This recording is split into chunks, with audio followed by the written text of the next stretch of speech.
begin to pray so we can get started.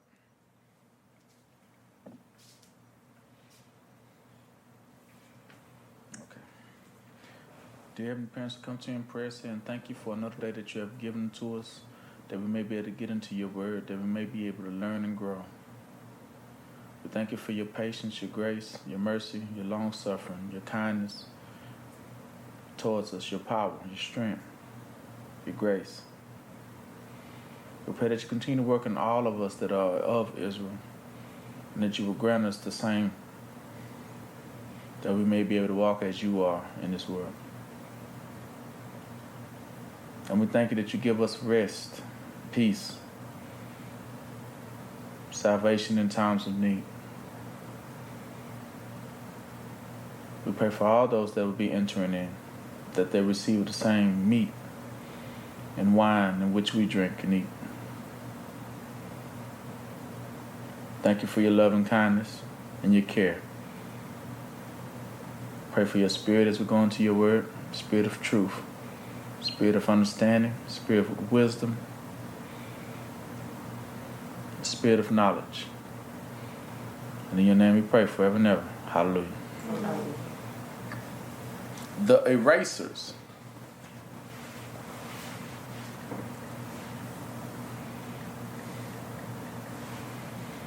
With an S, erasers. Mm-hmm. You know, in other words for erasers, we know the erasers that you have on your pencils and stuff when you be in school, gotta erase a lot of stuff off, right? Sometimes you make mistakes, you gotta erase those mistakes, right? Mm-hmm. And so we know that erasers actually can be a good thing, right? You know, at first it appears to be a bad thing, right? When you got erase on the back of your pencil, it appears to be a bad thing because in a perfect world, who needs erasers, right? Mm-hmm. So you kind of dread it when you look at it. So sometimes when you get your school supplies, it's the last thing you ever think you're going to ever need is an eraser. Like, I'm not going to need that at all. But we know with Yah, that's the good thing about Yah, is that Yah, at those times when needed, he presents to us the erasers. Now, the erasers are good because those are things that can take away mistakes as if they never occurred. Right? So erasers can be found to be a good thing. Right?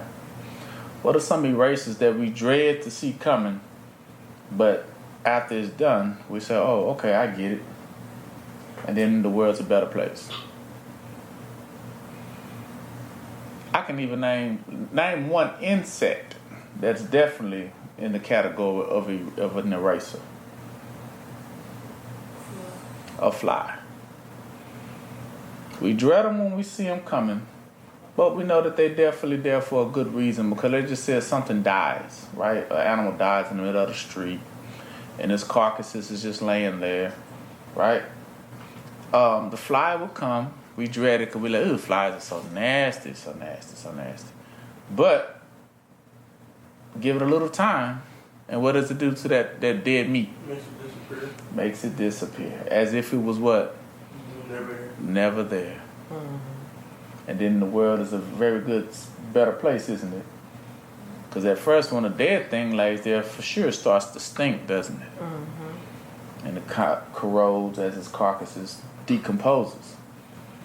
So that's why Yah gives you the fly, the eraser. One of the erasers that comes by, wipes it out, give it a little time, and then you come back to that same spot and won't even recognize that something was just laying there dead. It's just completely gone. So then, like I say, 1 minute you dread it, but then the next minute when you realize what it really is born to do, then you begin to say, oh, okay, I get it. All right? Mm-hmm. All right. First, let's go to John 1 through 18.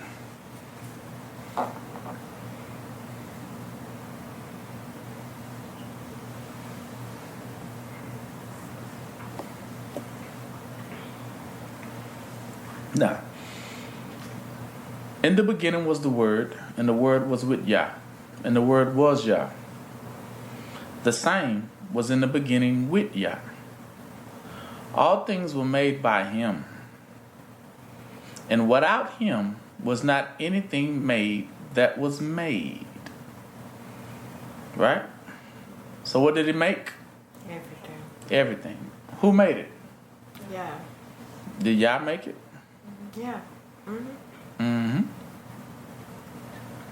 And he says everything that was made through him. But Yah was also what? What was Yah also? In the beginning was the Word.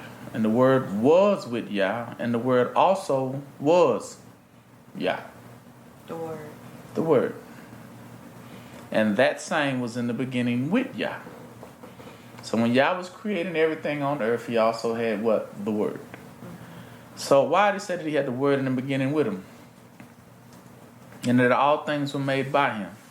And without him was not anything made that was made. So what does that tell you? That everything was created. Think about Genesis 1:1. There was nothing before him. There was definitely nothing before him. But how was things created? He's telling you the illustration of how things was created. He created them. By him. Huh? It was created by him. And even through him. Yeah. So what does that mean? Through him. Through who? Using only the words that were given right now. In the beginning was the Word. Through Yah. And the Word was with Yah. And the Word was Yah. The same was in the beginning with Yah. All things were made by him. And without him was not anything made that was made. So y'all was the one that giving y'all was The ideas. giving ideas to the one. Right. So definitely Yah was the Word. And that was Yah was with the Word. And there was by no means nothing created unless it first came a what? A word. So he's telling you before anything was created, in the beginning, Genesis, what does Yah say? It was the word. In Genesis 1:1, go to Genesis 1:1.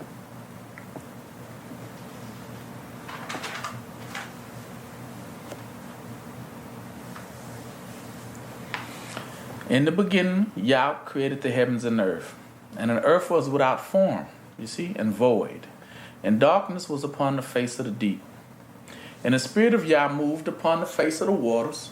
And Yah said, let there be what? Light. And there was light. And Yah saw the light, that it was good. And Yah divided the light from the darkness. And Yah called the light day. And the darkness he called night. And the evening and the morning were the first day. So, was nothing created until Yah 3 says what?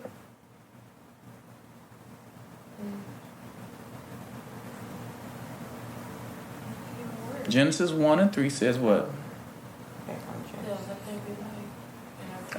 Let there be light. So that means Yah said. So that was what, there you go. That's what John 1 is talking about.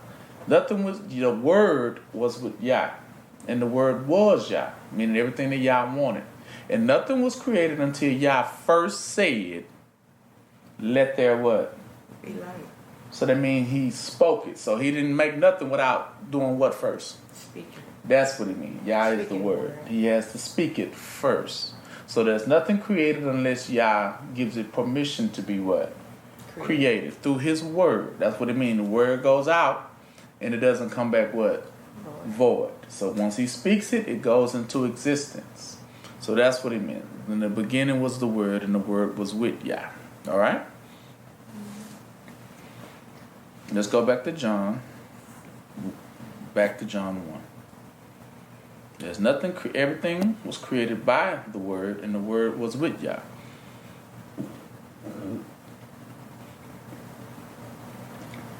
Now, John 1:4. Moving on. So now, in him was what? Life. Now, who is the him? Yeah. Yes, it's Yah, but it's Yahusha, being the Word, right? Being made in the likeness and the image of Yah. Was in him was what? What is it saying? Life. Key thing, in Yahushua was what? Life. And the life that was in him was the what? Light of men. So life represents two things. Life brings what? Light. Life brings light. Okay? The reason why life brings light is because anything that has to be born has to be given what? Eyes to see its path. Or it can't be born. The same way when you came out the womb, you didn't know you was out the womb until you first what? Saw the light. Saw the light. That meant you had to open your what? Your eyes to see. Right? Because as long as you're not seeing, you just remain in a place of darkness. A place of darkness also represents the womb.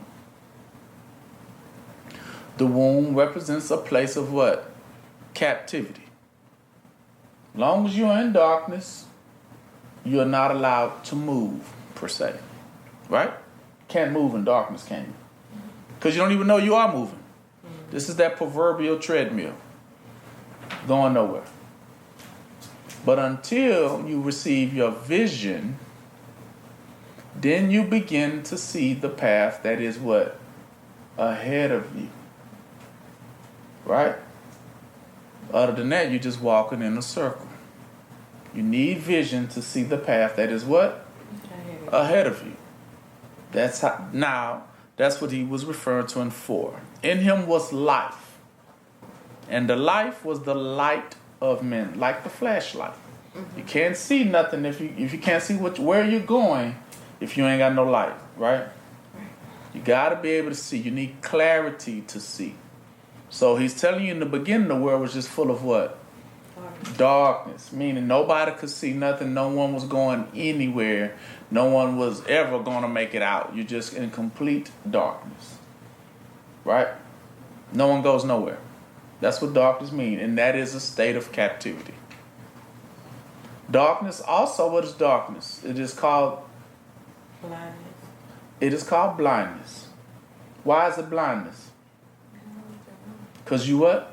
They don't know where they're going. They don't know where they're going, and they don't know what they're looking at, and they don't know what they're seeing. Right? You're just kind of stuck. Like blindness over the eyes, right? You don't know what's going on. You're hearing sounds, you don't know where they're coming from. You're hearing voices, you don't know where to go to. You don't know if you're going left, if you're going right, if you're walking in a complete circle, if you're going straight, or if you're going backwards. You don't know. Right? Until Yah gives you what? Light. That's what he's referring to right here. 4. In him was life. And the life was the light of men. Right? Now he gives them light so that they can have what? Life. Because if without no light, you won't see your way out. Therefore you won't get any what? No life. Right? That's what he's saying. And he says, 5, and the light shined in darkness. Where is it shining? Through the what? The dark. Through the darkness. Exactly. To be able to pierce it wide open, to be able to see. It's kind of like what it definitely is. This is one of the interpretations that I'm going to tell you. The interpretation was when Moses got to the Red Sea. That would represent them all being in a state of darkness. Meaning no one's what? No one's going anywhere. Also and they was trapped where? In Egypt. Right? Being trapped in Egypt. Pharaoh on high pursuit with his soldiers. They about to do what to Israel? Kill him. In a state of darkness, stuck. Going where? Nowhere. No way out. And it wasn't until Yah told Moses to lift up the serpent stick, right? And once he did so, it parted the what? Red Sea. The Red Sea. That represented light. Because now they was able to see what? The path where to go. This is where we need to go now. In order to be what? Saved, which represents life. Giving them life. The water, what color was the water? Should be able to tell by now. What? Blue. No. Mother. Black. Because when the water is super dark, it's going to look Sure. black. It was at night. It was it. Yeah. So in order for them to see where to go, he split the water open, meaning gave it light or the tunnel, the vision, how they would say tunnel vision, to be able to see, oh, go this way. And they all went through that way, and they lived. Then Pharaoh, of course, we know how the story goes. Then Pharaoh and his people tried to go through that same path and were what? And it closed. And it closed on them. See, that was what he was referring to, darkness. Darkness is a captivity. If darkness don't let you out, you ain't what? You ain't getting out. So it's only that water also represent a firmament. A firmament. You gotta pass through it in order to get out of it. If you don't get out of it, you're going to be stuck in it. Another representation of the firmament is baptism. Right? You got to come out of the water to be born what? Again. Born again. Now once you're born again, like Peter and Yahushua, you're able to now do what on the water? Walk on the water. No longer in the water no more. Trapped. But now you standing what? Above the water. How do you know? Because angels walk on what in heaven? Clouds. Clouds, which is nothing more but water. Because every cloud is filled with what? Rain. Rain is water. So that's what another representation. I'm able to walk on clouds. Whenever you doing right by Yah as angels, you're very light and able to walk on the clouds. But when you sin against Yah, it's almost like an anchor fills your heart. And you plummet. It's the guilt. It's the guilt. Yeah, it plummets you all the way back down to the lowest places of the world and earth. Which is where? It's the lowest place of Hell. hell. Right? So when you get plummeted, that's exactly where you go. Hell is an interpretation of misery, pain, struggling, guilt, and all the things that keep you weighed down. Okay? So this was the light that shined in darkness. And the darkness comprehended it what? No. Not. Meaning the darkness of those that were in darkness was not given the interpretation. Comprehend meant they could not interpret it. He said, like in the scriptures, it was like a book that was sealed. And they could not interpret what the book was saying. The Bible, per se. They couldn't interpret it. That's what it means. The darkness could not comprehend it. Like, what does it mean? What is it saying? So long as you don't know what is unknown, you're stuck. You are considered stuck. You are captivity. That is what that means for you. You are in captivity if you cannot comprehend or interpret. For any of those that say they're going to heaven, if you're not able to interpret, then you will not be going where? Because you can't get out of not knowing. You can't go somewhere if you don't know where to go. You can't go somewhere if you don't know how to go. You can't go somewhere if it's not given to where and how you was going to get there, right? Without those things, you ain't going what? No. Nowhere. You need the transportation, you need the means, and you also need the destination. Or you're not getting there, right? And not only the destination, what else do you need? Because you can get from point A to point B, even in Google Maps. But what else do you need to get there? You got the transportation. Need the You light. got the destination, but you need what? The light? And what is the light? the path, which would represent the directions. The word. Follow Right. The word. Follow the word. Follow the spirit of light. You need the directions, or you're not getting there, right? So there was a man, 6 said there was a man sent from Yah whose name was John. The same came for a witness to bear witness of the light, that men through him might believe. Right? He was not that light that he was talking about that men needed to believe in verse 7. But was sent to bear witness of that light, to tell everybody, hey, there go the light. Follow it. 9, that was the true light. Because there's many variations of what they call light. You got light of the moon, light of the stars, light of the sun, light of a flashlight, light of headlights. There's many different street lights, many different variations of light, right? And all that can lead you, but he's telling you what was the true light. And he said this light would give you what? Remember what it was able to do? Give you life, meaning it gave you a resting place at the end of it, meaning a place where you would live, right? It gave you that. Without that, you was not going to live. You was not going to make it there, right? And he said, this true light, which lighteth every man that cometh into the world. See, this is the light, he's telling you, this is the light that will guide every man that cometh. How you know the man guiding? Because he said that was coming into the world. Meaning that was making it in because you needed to be guided in by the what? Directions. You was not going to make it. He said he was the light that was going to shine to each and every last member who made it in. Without that light, you didn't make it in. He was in the world, and the world was made by him, and the world knew him not. Meaning these nations and other races of people do not know Yah. And they do not know of the Son. Meaning they don't have no clue how to make it to where? Heaven. Now what is heaven per se? If hell is guilt, like y'all say, then what is heaven? Peace. Yes, exactly. Peace. Opposite of hell.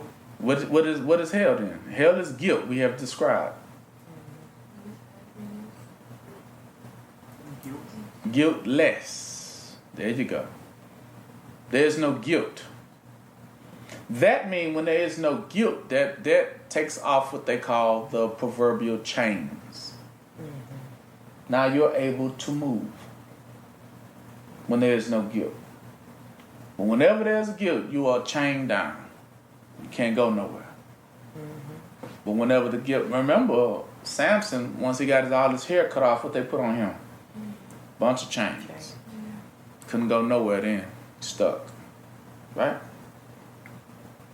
But when you have Yahushas only given to those, not saying that they are not in chains, but they started off in chains.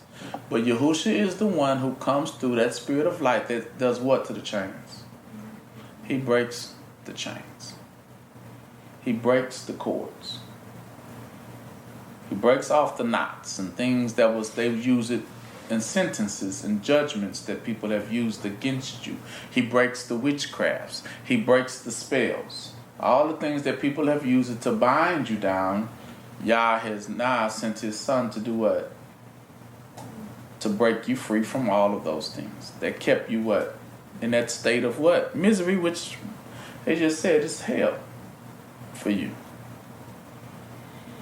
So that means everything you wanted to do, you couldn't do it because you thought what was going to happen? You were going to go to hell. Yeah, that's the thought. Every time you think you're about to do, I can't do that because if I do that, I'm going what?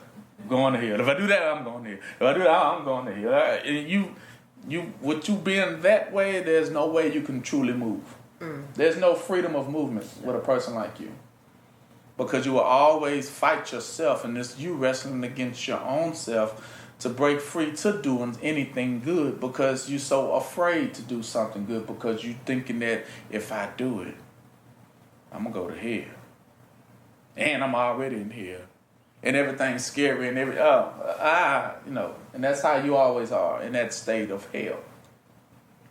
Every little thing you say, you think that's it. Oh, I'm going to hell. Oh, I'll shake and die. I ought to die right now. I can't do it. And you're fearful of every little thing. And that's to be in a state of hell, is when you can't even open your mouth and speak. Because you're so afraid if you might say the wrong thing. Not understanding if you opened your mouth and spoke, you would speak the right thing. But the only things that stop you from speaking the right thing is your fear. And so you bite your tongue, how they would say, nah, I ain't gonna say that. I ain't gonna say that. I ain't gonna say that. And that's part of stopping the freedom of movement, which is the spirit. And Yah say he hates those who choke the what? Spirit. They won't allow the spirit freedom to move because it keeps binding it down. No, don't do that. Don't say that. Don't. You ever see somebody in a straight jacket? One of the little crazy jackets, they have them all wrapped around. That's the proverbial you, and full of guilt, full of doubt of yourself. Change your own self down to the point you can't move and do nothing. You got the muzzle on the mouth and everything. I can't say nothing. I can't do nothing. That's you. In your rubber room with the rubber walls. Restricted. And you're restricted from your own self. Yeah. That's why you say you look at yourself in the glass mirror like, who is that? Who is that right there person just so free? So graceful. Just moving about like they should, having no fear, no worries, no cares. Very strong. I wish I was like that person, and not realizing that was you. That was you. Yeah. So, 10, 11. He came unto his own, and his own received him not. So he did come into his own people. And they was the first ones that rejected it. Nah, we can't do that. Nah, we shouldn't do that. Nah, why would we do that? Right? Mm-hmm. And he was just telling them about the freedom of movement. That's what he was calling the liberty, the jubilee of it all. And they couldn't get it. They were so, nah, we can't do that. So when he healed somebody on the Sabbath day, he was the first one to say, nah, we can't do that. We shouldn't do that. No. What are you doing? What are you doing? We can't do that. Surely you can't say that. Surely you can't go over there. You ain't supposed to taste that. You ain't supposed to eat that. You shouldn't drink that. But Yahushua disregarded everything they said and did those things having no bit of guilt for doing. Because everything he did what was good. And he knew what he was doing what was good. Only time you should be refrained in your movement if you coming to do something bad. That's what the law was for. So he said the law ain't for a righteous person. What do you mean? There is no restrictions for a righteous person. It's almost to the point where you can go out the door and commandeer. You ever heard of commandeer? Well, this is something that police people do whenever they in need of something for the sake of law and righteousness. Like, for instance, if they're driving their police car and then somebody comes speeding by, right? And they're in their police car, but their police car breaks down, but they have to keep up with the person that's trying to drive fast. They can get out of their car, walk to a nearby unsuspecting person that's sitting in their car, and if the car is up and running, they can say, I'm going to need to commandeer this vehicle. Or to pass by. Right, or to pass by. And they have to get out and let them do it, that way they can complete their mission. So that means the freedom of movement, that nothing can hinder or stop you.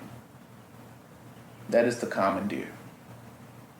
Now, did you know we had that ability too? Because that's where it originated from. That's why he said in the beginning, Yah created all things.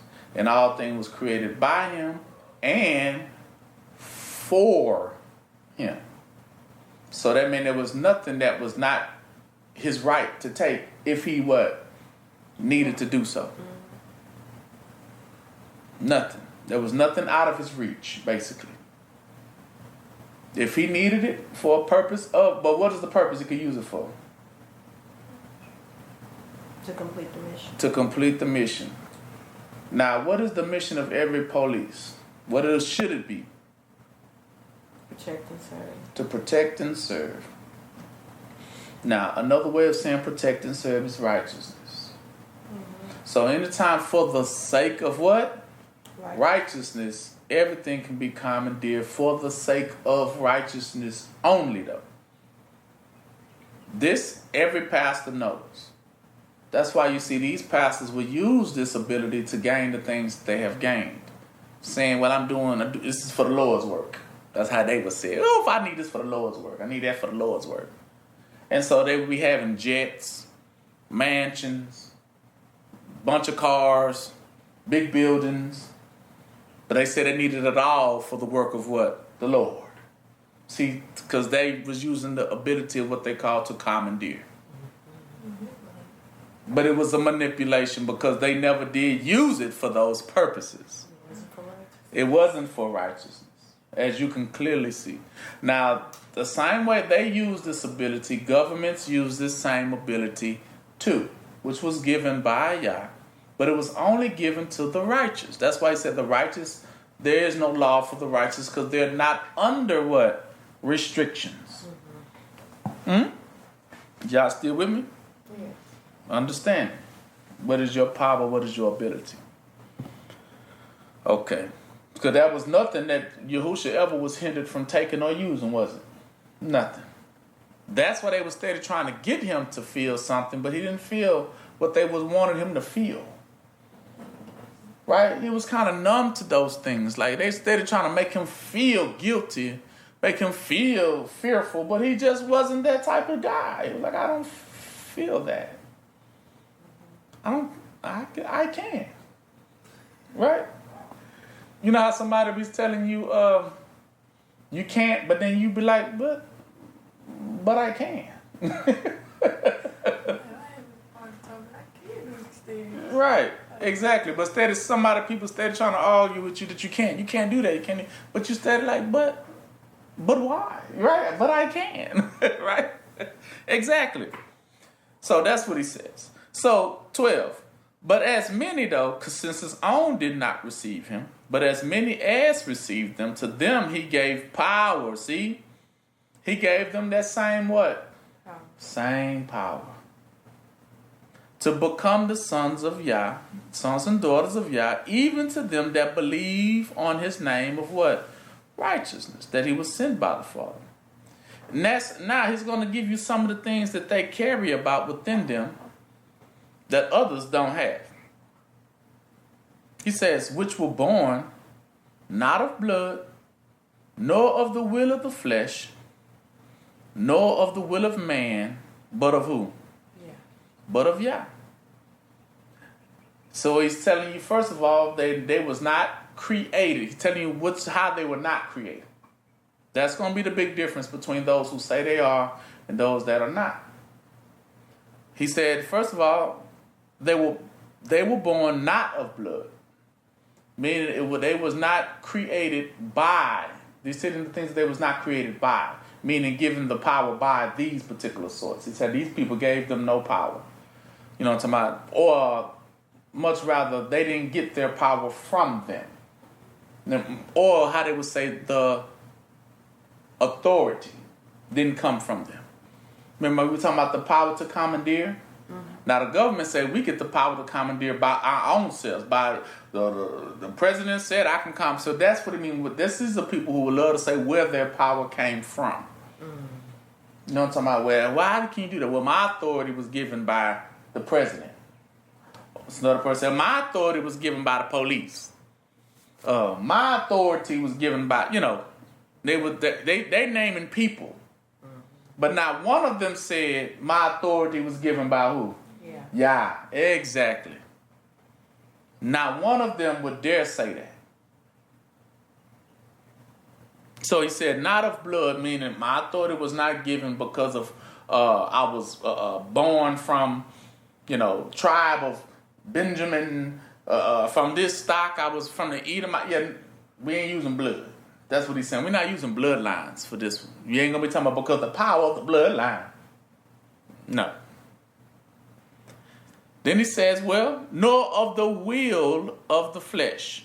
Now, the will of the flesh represents themselves. Some people love to empower what? Themselves. This one that walks in the room talking about, I feel entitled. I feel like I should. I feel like I'm supposed to. I feel. But this has no power because it comes from nowhere neither. Because this one authority comes from themselves. That's not authority. If you bring in your own, well, I say I can. Just do what I say. Don't ask me. No, don't question my authority. But then the authority is questioned from where did you get it from?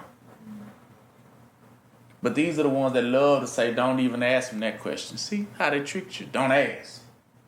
Well, I got my, just I'm here. So that was why he said that the elder will serve what? The younger. Because there were those that was elders. I mean, now I'm here. I was already born. I'm just here. And these are the ones that say, don't question them because they already got the badge. The badge say, don't question me. The badge say, don't ask me no question. I'm already got the badge. I'm already the teacher. I'm already in charge. Don't question me because I'm already in charge. But the question would be, but who put you in charge? See? And then that's when they don't want to ask those questions. They don't want to be persecuted like that. To be having to give an explanation from why they swear they have such a power or such an authority. Mm-hmm. And where did it come from? Who gave it to you? They appointed themselves. Yeah, they appointed, self-appointed. These are how they say the self-made. I'm self-righteous. I'm self-appointed. They become with age. Right, I'm self-rich. I made myself rich. You know. These are those who speak like that. Yah says that's not authority neither. Nor of the will of man. Now the will of man represent, these are the ones that was appointed by others like them. Well, Trump say, I got my authority from, Hillary Clinton told me I could do this. This is why. See, the will of man meaning now somebody else told you you can run something. But even they didn't get it from who? Yeah. So it still would mean nothing. Right. It would mean nothing because the authority is placed upon nothing. It hinges on in nothing. There's no root in itself. Right? So all of these are wrong. Nor, but of Yah. That's what he said. But the root has to be of who? Yah. That's the root. And the Word was made flesh and dwelt among us, and we beheld his glory. The glory, this is the glory, as of the only begotten of the what? The Father. See, this is, begotten means appointed. See, he was the only one appointed at the time of the who? The Father. Meaning the heavenly parents did what? Appointed this one. It's not self-appointed. That's what he's saying. This one was not self-appointed, full of grace and of truth. Right? Go to Matthew 7.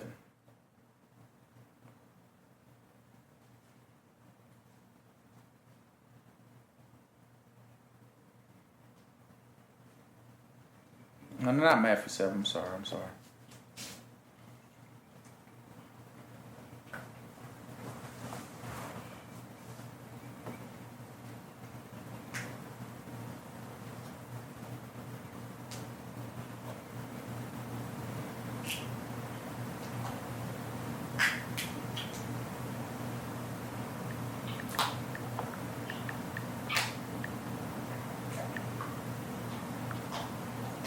Mark 4. I'm sorry. Yes. Mark 4.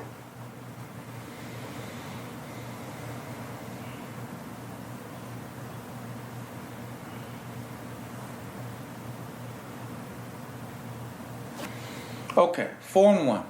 And he began again to teach by the seaside. Yahushua, by the seaside. Because by the seaside is telling you now he's going to give them a revelation. But he was very particular where he decided to teach them this particular lesson at. He chose the seaside. So that means he was by the sea, and right where he was at was what? The water. Mm-hmm. We were just talking about Moses and the water, right? So that's why he chose this little spot, right? And there was gathered unto him a great multitude, so that he entered into a ship and sat in the sea, and the whole multitude was by the sea on the land, though. They was on the land, he was in the boat in the water in front of them. But the water was the whole sea. Talking about it was a whole ocean that he was sitting on. And he taught them many things by parables, and said unto them in his doctrine, meaning he's going to begin to teach them. He said, so hearken, behold, there went out a sower to sow. You know, sowers giving out what? Seeds, right? We already talked about these seeds. And it came to pass, as he sowed, some fell by the wayside. That means, flip the word, the side of the what? The way. So it wasn't on the way, but it was on the what? Side of it. Where is that then? When you're riding down the street, what's normally on the side of the street? Sidewalks, but sometimes it's what? Ditches. Exactly. See, in those days, they didn't have sidewalks, but they for sure had ditches. Mm-hmm. So this was those basically fell in the ditches. Meaning already what? Trapped. Already fallen. And the fowls of the air came and devoured them up. Right? Now, fowls of the air are those that come to dirty up things. They came and quickly ate it up. Like, you ain't finna learn that image, right? No. Now, fowl of the air we talking about are like birds, but they're not like real birds. These are different. What flies, but it's not like a bird?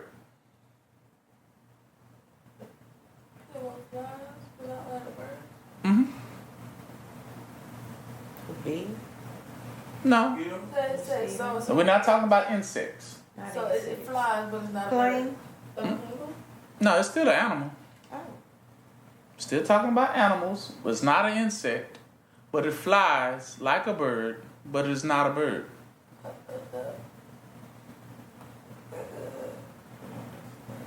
A sequel? That's a bird. Still a bird. The penguin?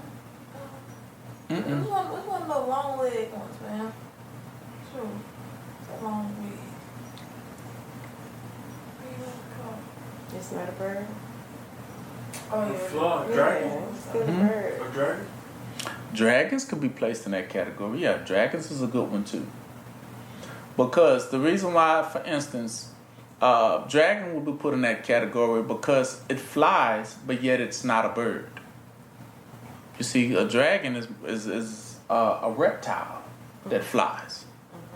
So yes, that is one that will fit into that category as of a fowl. It flies, but it is not a bird. Angels? No, angels wouldn't be in this category. But it flies, but it is not a bird.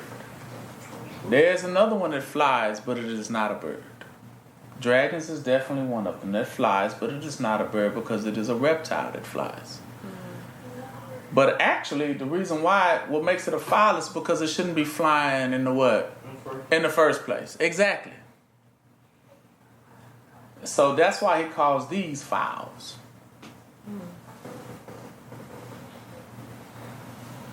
Want me to give you another one that flies? That is not a bird? Want a moment to think? Give you a moment to think. Hey, so is chicken called a bird? Is Yeah. a chicken a bird? But chicken is a bird. Yeah. Okay. That fly, but it's not a bird. And it's crazy because they're not in the bird category, but they fly. Because a dragon is not in the bird category, but it flies. Unicorns? Yeah, unicorns would be in that category too, because it would be a horse that can fly. And we know they're not supposed to be flying. But this is a bird that No, it's not a bird. That's the whole it's not a point. bird. It's not a bird, but it can fly.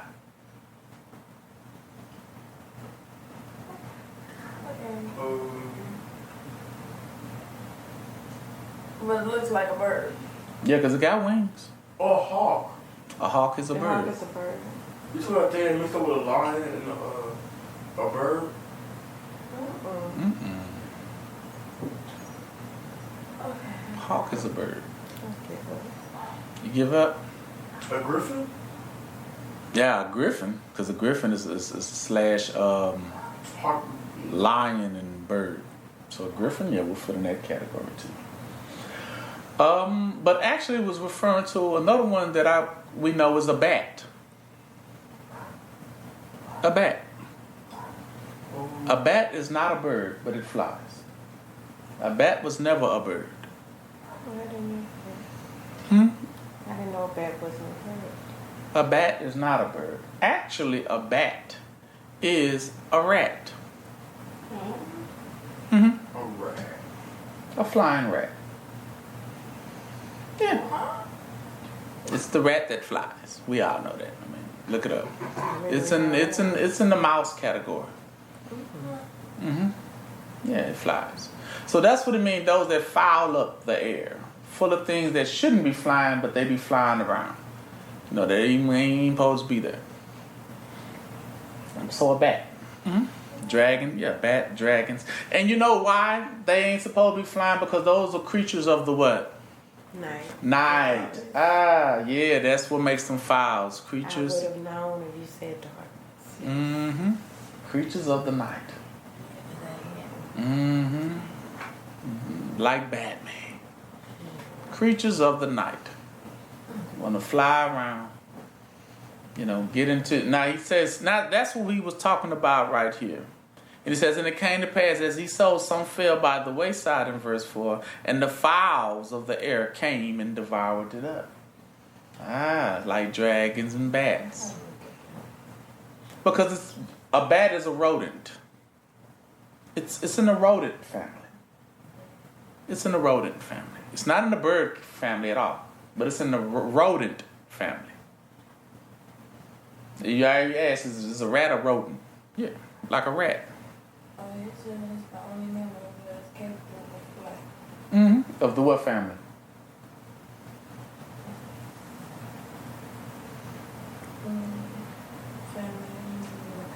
Mm-hmm. So yeah, it's capable of flying, but yeah, it's not a bird. We know that, right? Well, at least you should have known that. They didn't teach y'all that in school. I think I was absent. Okay, so yeah, so of course these things. Why? Because think about it. If it touched your food, would you eat it after a bat touched your food? Exactly. So that's what it means. Once they touch it, they corrupt it. Same way a fly does, right? Once it touches the stuff, it's no good. So you got things that fly in the air that all they do is contaminate things. That's what he's talking about, fouls, because it really is Foul too. They foul, they dirty up stuff when they touch it. They petrify it. Mm-hmm. So he's telling you that there's some that come, and many you get a good seed, they come to do what to it? Dirty it up, take it and dirty it up. We said thieves and what? Robbers and stuff. They steal those things and or petrify them or dirty them up to the point you can't even use it anymore. It's no good for you. That's why, like I say, a rat or touch your food, you ain't finna eat it neither, are you? A rat touch your food, you finna eat it? You're not finna eat it. Right. You're not touching it no more. Same way a bat. A bat touch your food, and who's eating that after that? Because you know they got all type of stuff in them that, diseases and stuff. They carry those things. A lot of diseases come from bats. Mm-hmm. And where do bats live at? Caves, places of what? Darknesses, exactly. So they definitely dwell in captivities. Yeah, that's why they always talking about a bat out of hell. Yeah, I'm trying to escape. Like a bat what? Out of hell. Trying to mean a bat, when they say a bat out of hell, talking about trying to escape what? Captivity. Right, trying to escape captivity. But they can't see the light, so. And it ain't gonna come out like a vampire as well. That's why you get bats and vampire, they are equal to each other. Because they love the blood, right? They dirty up things. Mm-hmm. They love the blood. Right? And some fell on stony ground where it had not much earth, And immediately it sprang up, but it had no depth of earth. Right? But when the sun was up, it was scorched. And because it had no root, it withered. See, it had no root in itself. It what? Withered away. Remember I talking about these? Now these are the ones talking about that authorityship, right? He said, but this one had no root and it what? Withered away. Because when Yah represents the sun was Yah. He said, but when the sun came to check on who said they was who, it was what? Scorched. I mean, it was burned up. It didn't survive it because in his occupation, he was what? He was lying. he withered away. Like, you was a lie. You ain't who you say you is. This ain't your position. So he immediately, when the sun came to inspect to times of visitation, this one quickly fell away. Like, but before he was lying, right? This is who I am. Such and such gave me this authority. Someone this gave me this right to be this. But when Yahushua came, right, the one who he said what he said, the creator of what? All things were made by him. So he knows who's supposed to be what? Where? He knows who is who and who's supposed to have what title. Because he said he created all things. There's nothing that exists that was not created through him. So he even created them too. But guess what he did not do? He did not give them the title in which they walking around acting like they supposed to what? Have. That is the lie part. And some fell amongst thorns, and the thorns grew up and choked it and yielded it no fruit. Right? So, 7 tells you right now what Yah was trying to get to. It yielded no what? Fruit. So the fruit is what the goal was. But this one could bear no fruit neither because it fell amongst thorns.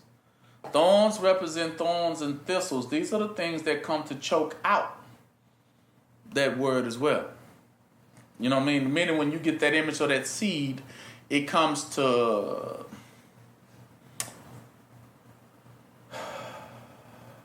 persecute it. But it also comes to give it it comes to distract. That's what it does. It's a diversion.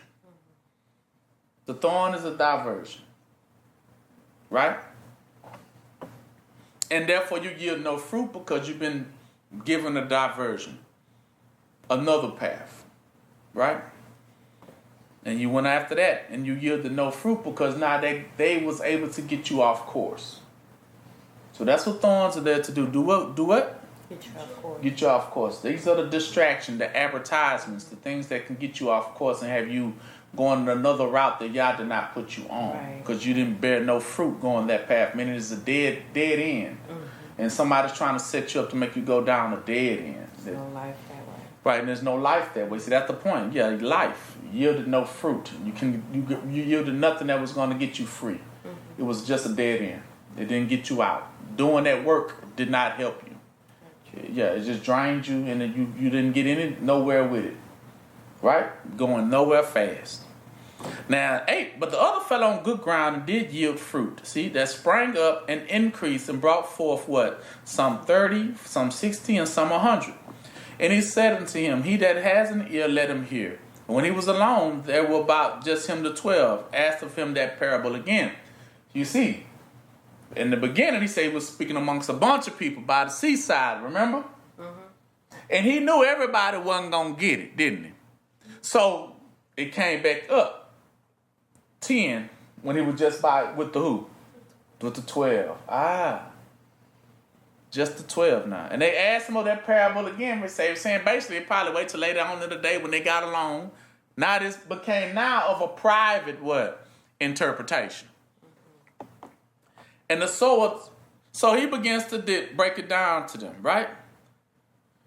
11. And he said unto them, unto you now. See, it wasn't never for all of them. You see that? Unto you it is given to know the what? Mysteries of the kingdom of Yah. Now, right now, I'm about to give you what you call the bat. You want the bat? I know y'all say y'all don't like the bat. But guess what? There are some good things about bats, too. Now, one thing about Yah, with me, Yah showed me, that's why it's hard for me to fear anything Because Yah knows how to turn everything around. See, things that are sown unto me for my bad still turn out to be for my what? Good. My good. So every creature, even though it may appear to be bad, can be turned to be for my good. Yah made me receive that one a long time ago. Because that is part of being afraid, isn't it? Because if you see the snake coming up to you, wouldn't you be afraid by nature? Because the Bible always say, we don't fool with what? Snakes. No ma'am, no sir. I'm not touching it. Get it away from me. Stand on top of the chair. Yes. But that ain't how y'all did me. We said, well, hold on. Y'all don't fool with snakes? Oh, really? Because what did Moses have to walk through the land in Egypt with? The snake. So he had to walk with the snake. He was afraid too when he first seen it. I ain't touching that snake. Y'all say, pick up that snake, take him, and it's going to turn to a stick in your hand. So, yes. And he said, by that snake, you're going to bring it to Pharaoh, and I want you to throw it down, and then we're going to use that snake. You see? So you better understand that Yah, what you think could be for your bad sometimes and fearful things, sometimes Yah turn it around for your good. Mm-hmm. Because I'm going to tell you, give you some inside stuff. Moses couldn't be afraid of the snake because it wasn't for him to fear. But who was it to fear? It was for Pharaoh, because Pharaoh people was afraid of what? Snakes. So that's why Yah used it to snake. So it wasn't for Moses to be afraid of it. He was like, Moses, you better not be afraid. Pick that thing up. But I bet they gonna see, because it's in your hand, who got the power over the snake. Because we know all in Egypt they do. Yeah, they be afraid of the snakes. We know that in Arabia and stuff, they fear snakes. So if I give you the power to hold on to the snake by the neck in front of all them people who fear snakes, then what you think they gonna look at you and say? Dang, that's the snake wrangler right there. That's right. Because if they are afraid of that and you are able to grab that, then they're gonna be doubly what? Afraid of you.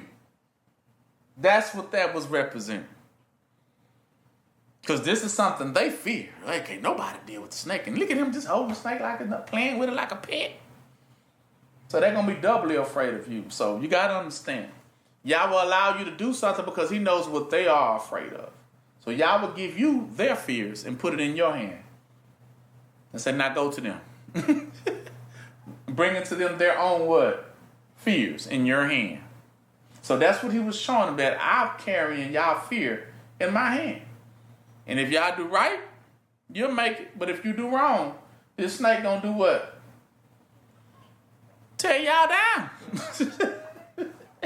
It ain't gonna hurt us though. Cause that was Moses. Another thing Moses was showing them, that the snake was not gonna do what to them? It was not gonna hurt him though. But it's definitely gonna harm y'all. Exactly. So, Yahushua says, now it's given to you to know the mystery. See, mysteries now, what is mystery? What does the word mystery represent? When something is a mystery, it is what? Unknown. I'll give it to you. The unknown. So why do y'all sometimes tell you to go into the darkness? He said, the fear of the what? Fear is what? Yeah. Now, what is fear? Fear is... The fear of the unknown. Fear is, the only thing brings fear to you is because you don't know it. Why? Because whenever you're in darkness, you can hear sounds, but you can't what? You can't see it. So that means you cannot do what to it? You cannot interpret it. And because you cannot interpret it, immediately you're going to do what to it? Fear. Fear it. Exactly. Whenever you cannot interpret something, immediately you fear it. This is nature.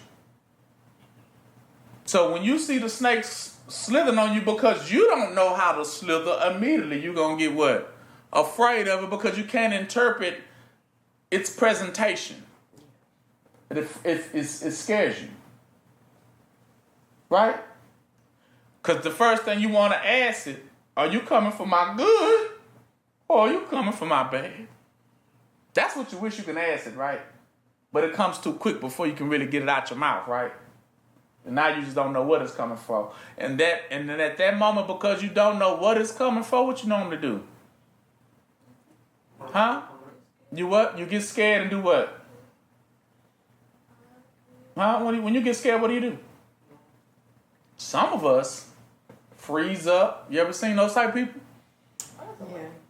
As soon as they see something that they can't, and it's coming on them fast, what they do? Because they don't know what to do. They don't know to run left, run right, to turn back, stand up to it, speak to it, jump, hide. So you just stuck. Because all those thoughts went through your mind, but you didn't know which one to take. It's like, so you just kind of just stand there.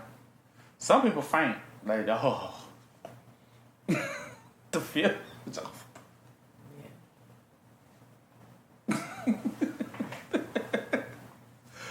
Some things fear makes you do is what?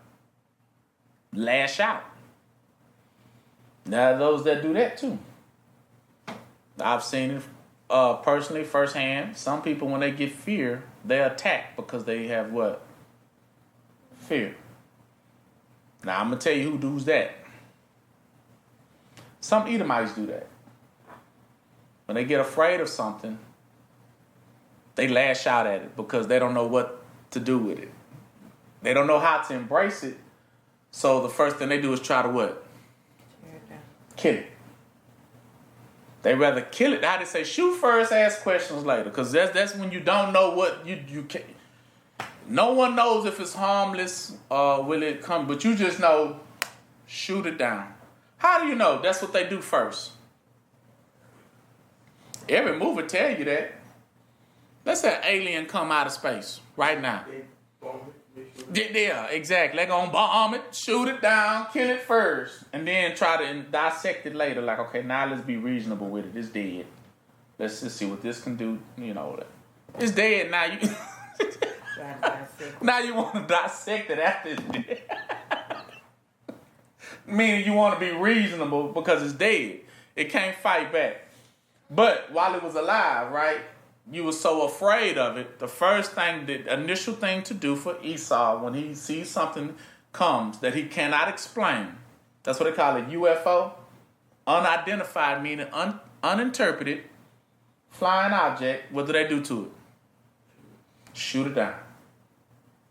We don't know what it is. We don't know if it's coming to help us. We don't know if it's coming. We can't explain it. We just shoot it down. Kill it.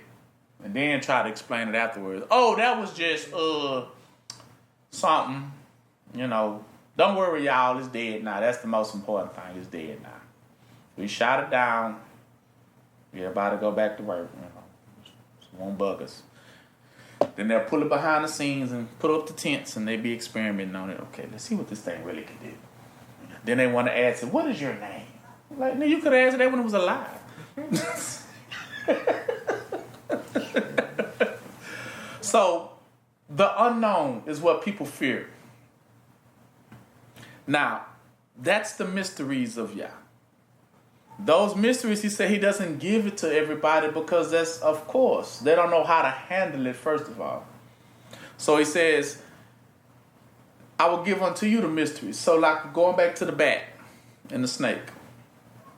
There are good attributes of them too. They're not all bad. You assume it because remember, it's your enemy who teaches you them things, and they teach you to stay away from things that might not necessarily need to stay away from. Because they said stay away from it. They told you, gave you a list of all bad things, and they tell you to stay away from it. Snakes, bad. Spiders, bad. What else? Bats, bad. That means don't touch it, get away from it. You see one, run the other way. A bear. Right.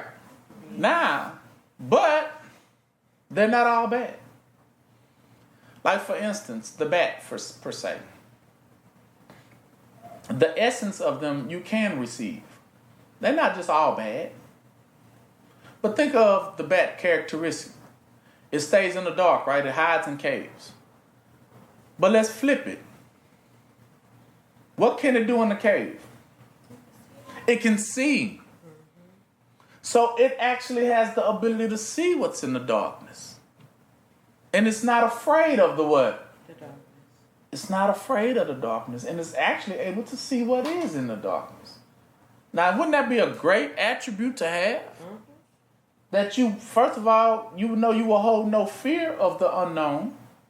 And then you will be willing to approach the unknown. That way you can get to know what is unknown. And then once you begin to know what is unknown, you're able to dwell with it because you understand it. Oh, that's not so bad. You know. So some of the bad characteristics you should want to have. Like, I do want to know what's in that cave. I do want to know what's in there. What is hiding there? That bat just went up in there with no problem. Let me see. Might be a blessing in there. Because that's what another thing the bat is able to do. It's called night vision, right? That's where they got night vision from, the bat. So it's able to see what is in the what? In the dark. Now, what is in the dark?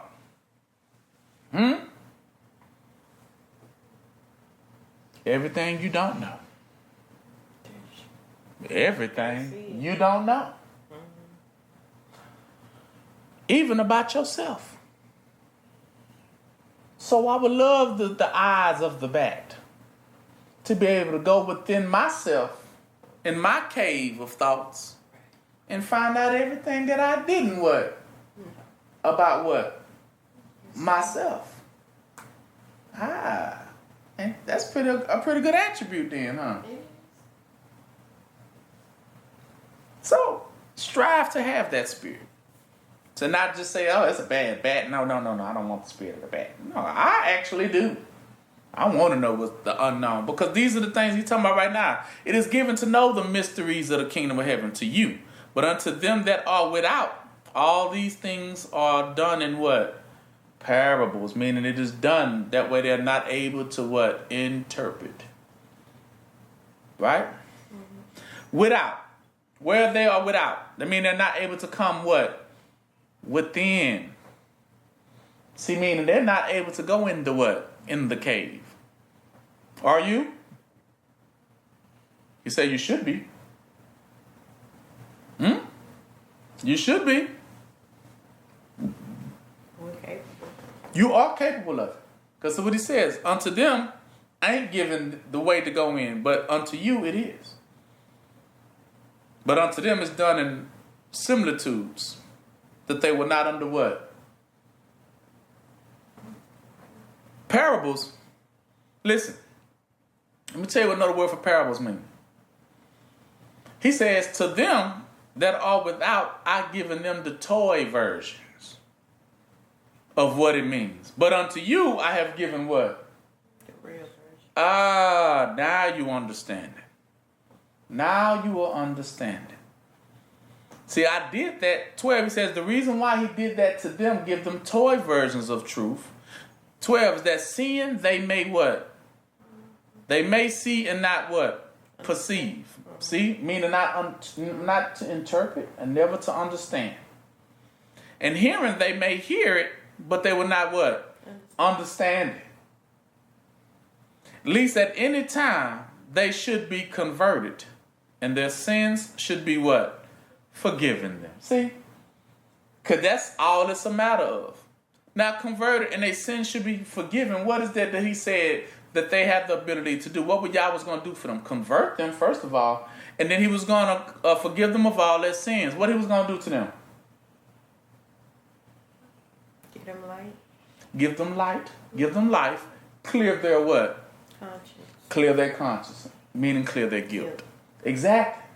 But he says he has not done that for them, has he? No. Because he says he has kept them in that proverbial Red Sea.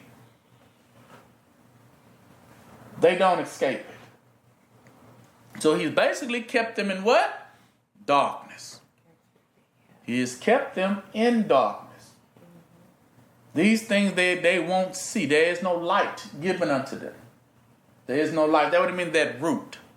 They don't have it. So I'm going to let you know now, the other nations do not have this. He says, what I given to y'all, I didn't give y'all a similitude. I didn't give you a toy version of nothing. What I gave to y'all was the real deal. And unto them, I gave them what? The toy versions. Intentionally, so that you can walk up out of here and they wouldn't. Same thing when I told y'all about, is the difference between being a spirit and just being spiritual. Do you remember? Mm-hmm. See, spiritual are the toy versions. And being spirit is the real. Mm-hmm. So he's telling you there that he has already done that to everybody. So unto whom Yah so chooses, he gives them the what version? The real version. Well, how do you know? Because Yahusha said that I come. Now, anybody that come through me makes it. When he say, I am the door, I am the way, right? Watch this here.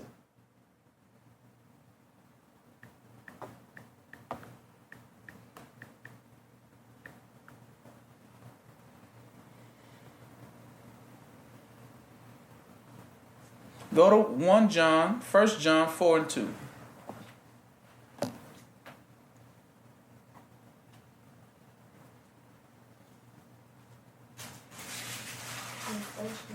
First John 4. You there? Mm-hmm. Listen, so you can understand. Beloved, that means you. Believe not every spirit, but try the spirit whether they are of Yah. So he's telling you first of all, believe not every church. Believe not every religion. Believe not every government. Believe not every teacher. Believe not every prophet. Because some of them going to speak like this, and some of them going to speak like that. But recognize. Here he says, believe not every spirit, but try the spirit, whether they are of who? Yah. Now, is Yah living or is Yah dead? Yah is living. Remember, he said everything he gives you, he gives to you the real version. Meaning, when I say real, what makes it real? Anything real, what does what? If I give you something real, how do you know it's real? It gives life. It lives.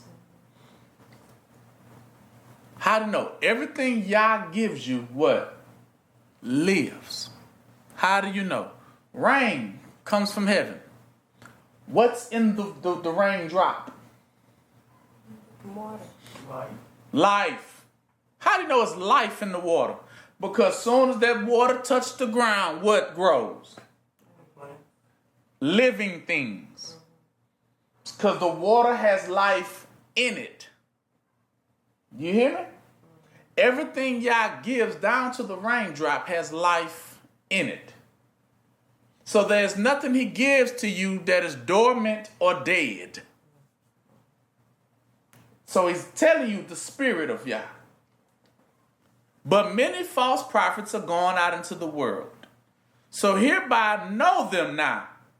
Know ye the spirit of Yah. He's telling you now you're going to understand. Because you know, first of all, the spirit is what? Is it a dead spirit or a living? It is a living spirit. Every spirit that confesses that Yahushua Christ is come in the what? Flesh is of Yah. Meaning that it was a physical manifestation, a physical person. A living what? Being. Now, if you start talking about, oh, he only came symbolically, that's those other spirits. Beware of them. Believe not every what? religion. Believe not every teaching. Listen, because they're going to try to tell you that these things don't come in a real what? Representation. You hear me? So that's what they're saying. He didn't really come. He tell you, be careful, because Yah is not a fake Yah. He's not a toy version. So he's the real thing. So everything he sends is really coming, really living like you and me breathing today. It really lives. Trees came from Yah. Do they live or dead? They live. Grass comes from Yah. Is it living or dead? The earth, is it living or dead? The fruit, you're able to replant the seed because the seed what? Lives. It can reproduce. Everything Yah gives has life to give within it. Same way he gave you. Can you have a child? Yes, you live. Because you can reproduce. Everything Yah gives can what? Reproduce. That means it has life within life. Within life, within life. That's what he means. But anytime someone comes to you with this spirit of, that wasn't real.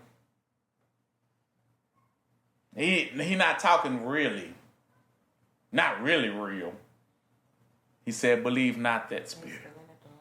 They're still in the dark because they think Yah doesn't what? Live. He said, that's why I say to them, I give them what? Toy versions. Because he's telling you that I make them only believe in what versions? Toy. They don't believe in nothing that is what? Real. So these nations to this day don't believe in anything that is what? Real. That's why they make gods. Are they gods real? They build statues. Are them statues real? Now you see what he told you. I gave it to them to believe only in what? Toys. Toy versions, yeah. Exactly. Now you see them, what he was saying. I made them only believe in toy things. I did that to them. That you believe not every nation of people you run across. Now you get it. And every spirit that don't confess this is come in the flesh is not of what? Yeah, they do not confess that he is of the living. Right? But if he says that, then this is a spirit of what? The anti what? Christ. What does Christ mean? Life. He's anti what? Life. He don't believe in what? Life. That's why they make robot people instead of real people.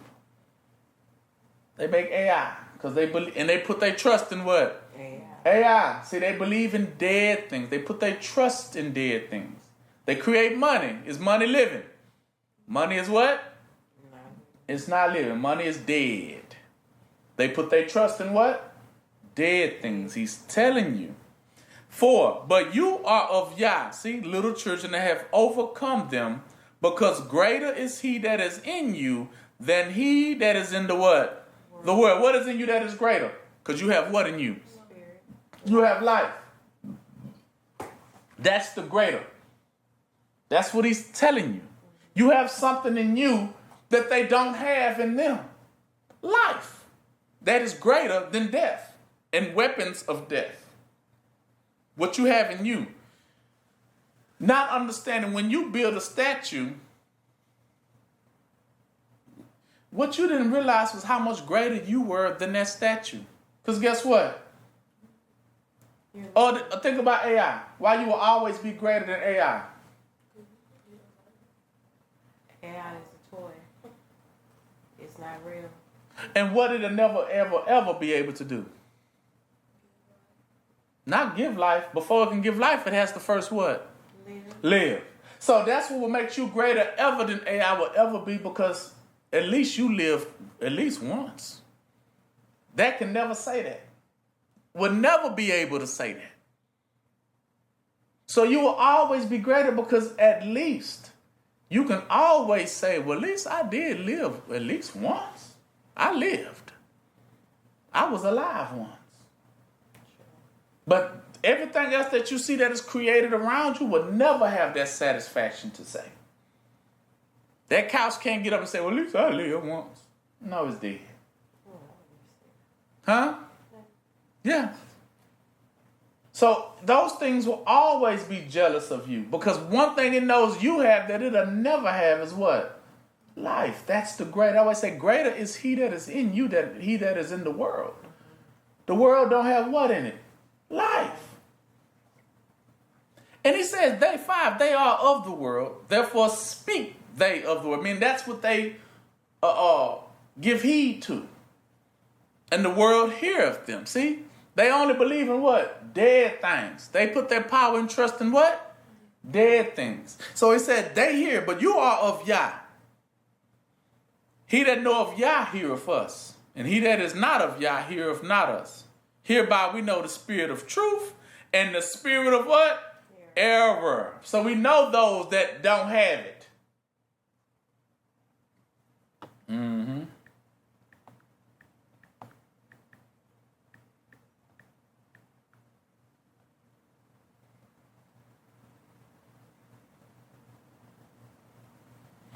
Now, go to Matthew 22, because he's talking about the spirit of error.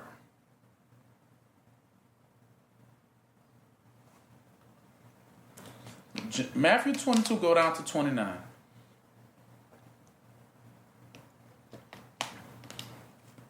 Because we are not of those that are of error.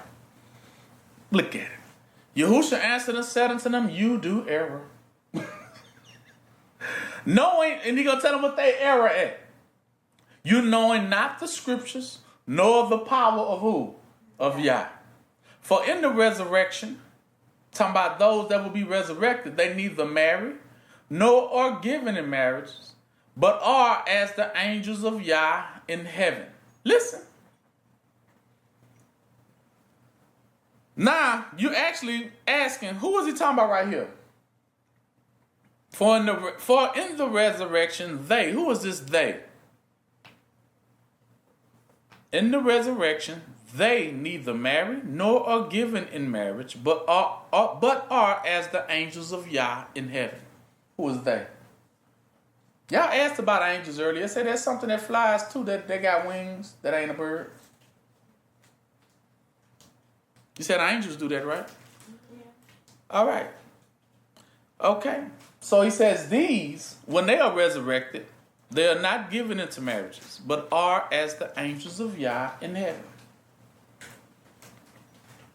But as touching the resurrection of the dead, have you not read which was spoken unto you by Yah, saying, I am Yah of Abraham, and of Isaac, and of Jacob. Yah is not the God of the dead, but of the what? Of the living. He's not God of the dead, but of the what? So when these are resurrected back to life, they will be considered the living. Now, who was he said will be the living? Israel. He said, Yah is not the Yah of the dead, but of the what? The living. He is the God of who? Abraham, Isaac, and who? Jacob. Of the living. These, he says, when these are resurrected, they don't marry, nor are given in marriage, but they are as the angels of Yah in heaven, because they live. So who's going to be an angel in heaven?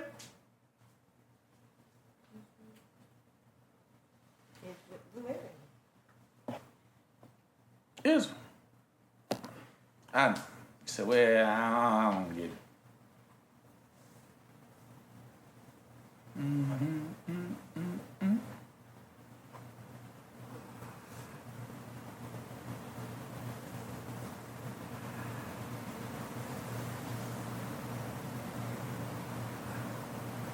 Go to Revelation 22 so that y'all can understand these great things.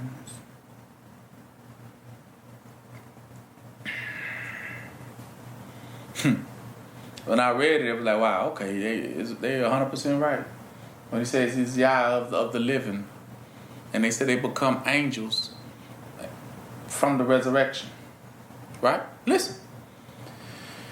Revelations 22:8.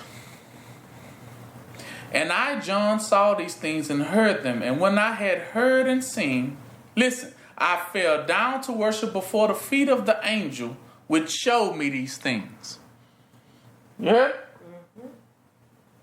Because he fell down at the angel's feet like, man, you just showed me some great things. He's about to worship the angel. 9. Then said he unto me, see thou do it not, for I am thy fellow servant and of your brethren.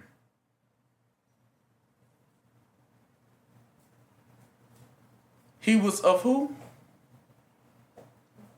Brethren. He was their brother. From where? From there. That ain't what he said. He says, I am of your brethren. I'm one of you. From Abraham, Isaac, and Jacob. He was an angel. That's what he's telling him.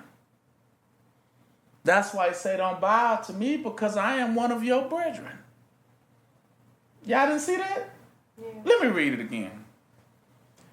8. And I, John, saw these things and heard them. And when I had heard and seen, I fell down to worship before the feet of the angel which showed me these things.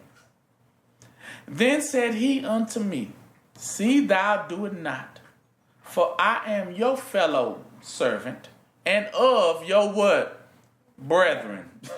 I'm one of your brethren, the prophets, and of them which keep the sayings of the book.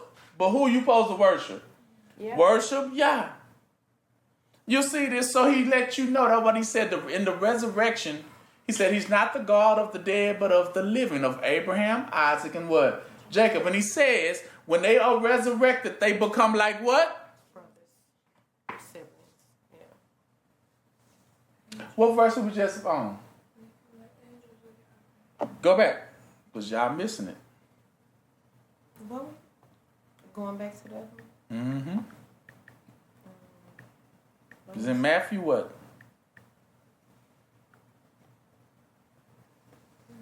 Matthew 22. And go back. Because y'all missing it. Matthew 22. All right. He says you do error. 22, 29. See, y'all don't understand. He says this is the error. That you don't know, understand scriptures, nor the power of Yah. For in the resurrection of Israel, they neither marry nor are given in marriages, but are as what?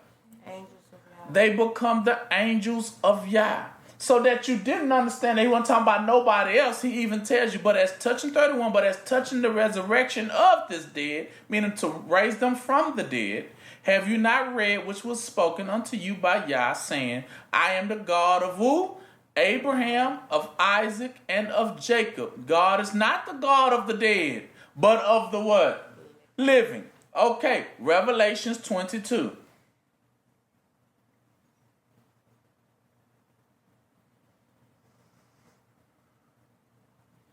And 22 and 8.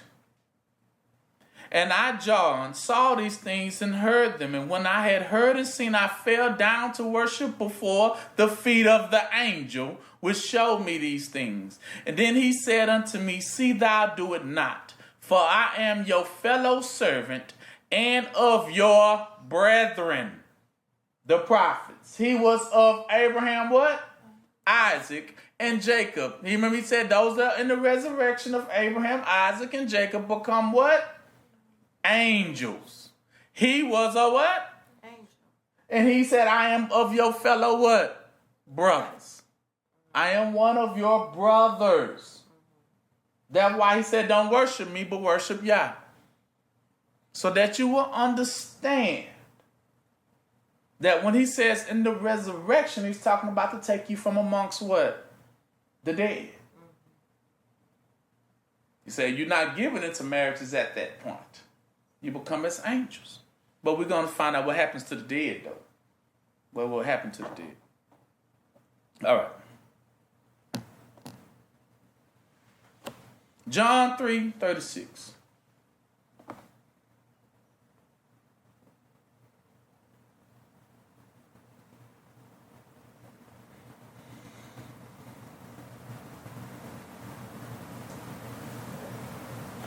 He says, now he that believeth on the Son has everlasting life, because the Son lives. That's what he's trying to tell you. He didn't give you no fake version of nothing. He gave you the truth manifested in the flesh.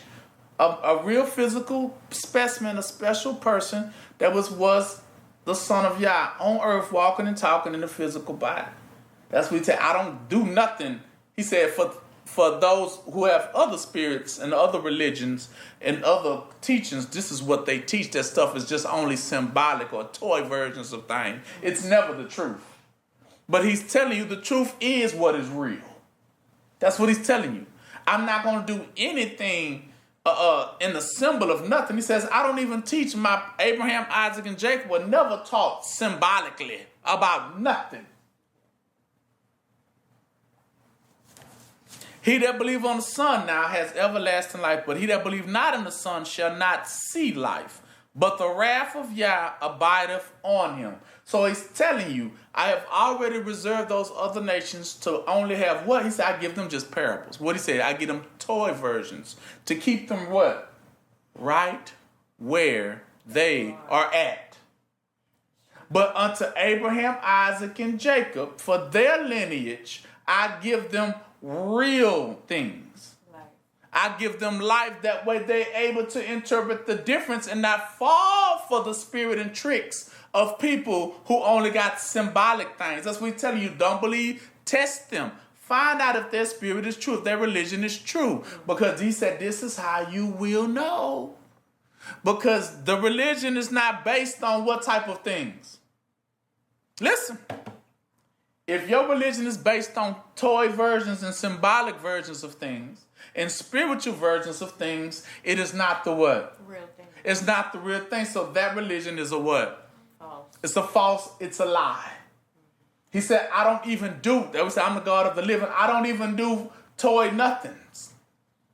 So if they have a toy version, like they put on the toy boxes on their head, if they got a toy version of what I got going on, they are a lie. They are a trap. I'm telling you that what? Now. So that Abraham, Isaac, and Jacob and those that are of the descendants do not get caught up going to these churches, worshiping these symbolic things.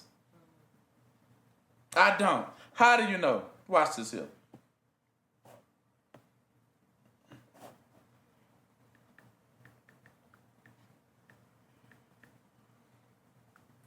Go to Hebrew 8.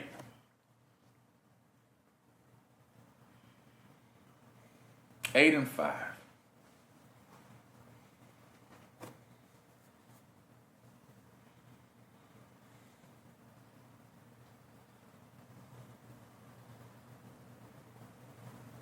So that's what he said.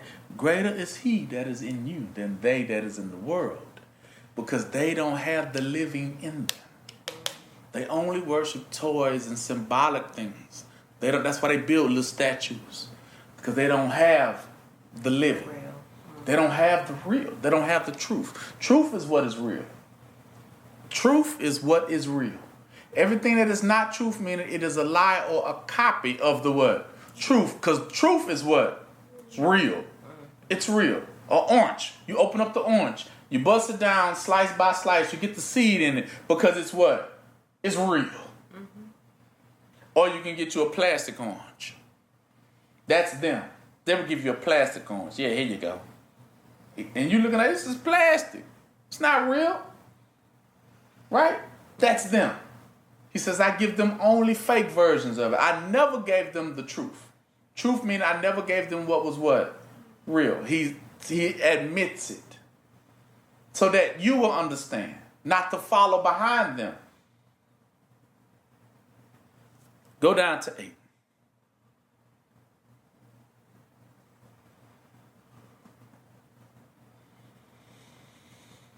And Hebrew 8, and we will go to verse 5. Even Moses, he's going to tell you how it works.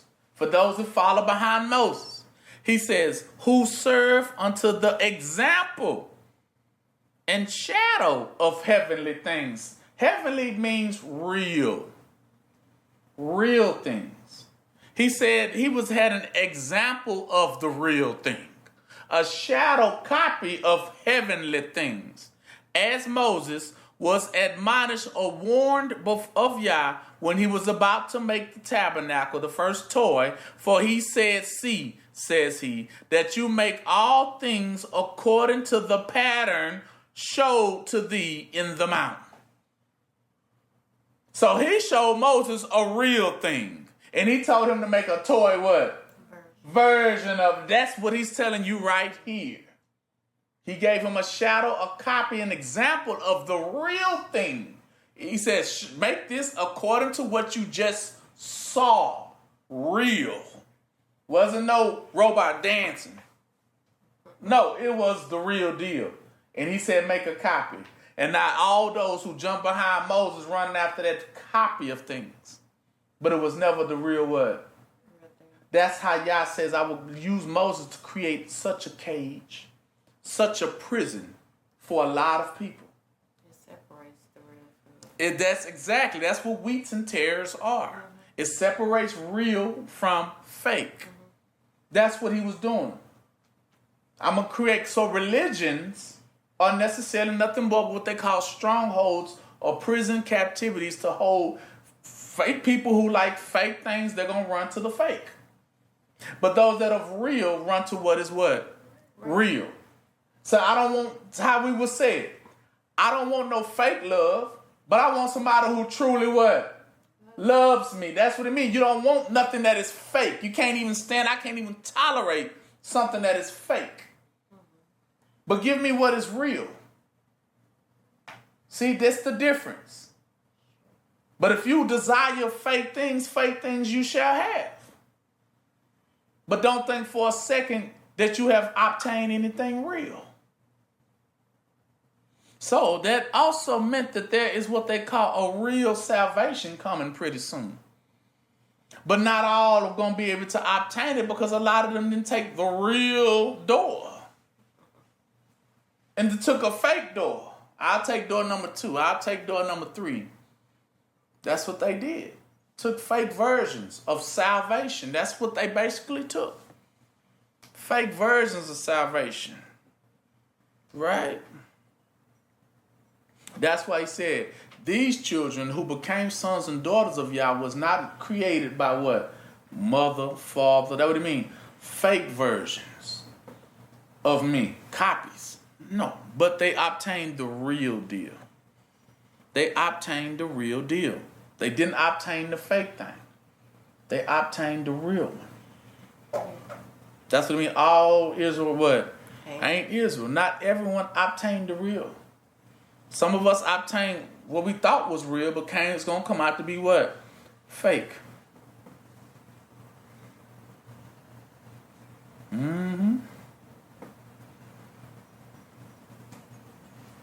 Matthew 7 now.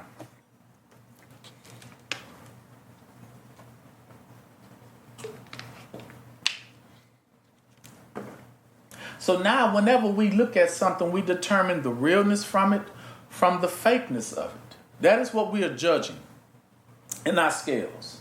What is real from what is fake. I can only receive within me and my people and my children only things that are real. That is what you call substance. Because it's real. You can really eat it and it can, yes, I can use that. But anything fake cannot be retained because it's fake. So 7 says, Matthew 7:1, judge not that you be not judged. For with what judgment you judge, you shall be judged. And with what measure you meet, it shall be measured to you again, to your sons and to your daughters. So that's what it means. You better make sure when you're judging something that you judge it based on the realness and the fakeness of it. If it's not real, don't what? Don't take it. Right? 3. So why beholdest thou the mote that is in your brother's eye, but consider not the beam that is in your own eye? See? How you going to judge somebody when you ain't got the truth? That's what he's telling you. It's hard to judge when you don't even have a truth to judge a person on. You don't know the truth, but you want to condemn a person based on what? A lie. Or will you say to your brother, let me pull a mote out of your eye and behold a beam that is in your own eye? So you don't even know that you ain't got the truth, so you can't judge nobody. That's why your words don't stick. That's why you always find yourself judging against the innocent, talking about they guilty. But you're gonna find out. You're gonna find out. You're gonna see the difference between those that have really been saved from those that ain't been saved. And I'm gonna tell you how you're gonna know who's been saved from those who haven't been saved. Those that haven't been saved, they remain in what they call darkness, a proverbial darkness. That means they're still held in the I can't see spot. From those who can what? See. Because remember, guilt is also part of the darkness. It's part of the blindness. If you still held in guilt, you ain't been saved. You have not been saved. I'm telling you now, you have not been saved if you're still walking in guilt. Because didn't Yah forgive you? Did Yahushua die for your sins? So what you still afraid of? What you still walking? I don't know though. I still don't. That doubt right there tells me that you haven't been what yet? Saved. Because you're still struggling with your own self. But those that have been completely saved out of the water, no longer still splashing in the water, save me, because they stand on top of the water knowing they have already been what? Saved. That's the difference.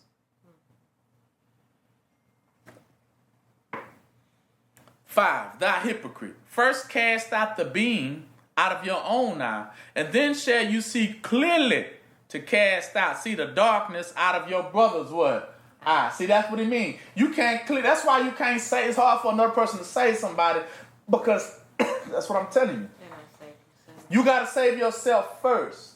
So, but I'm telling you how you will know if you saved, because it's going to be that guilt factor. You will know somebody that's saved, because he said that they no longer like the rest, still splashing in the water like somebody needs to save me from this. I'm drowning. Mm-hmm. No.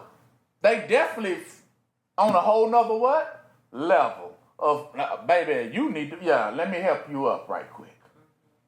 Because, what you drowning for, baby, you in shallow water. That's the kiddie pool. Get up. Just stand up. You just stand on your own 2 feet, and you will see that you were just in the shallow, you was in the kiddie pool the whole time. Just stand up. You down there splashing. Remember how Day was?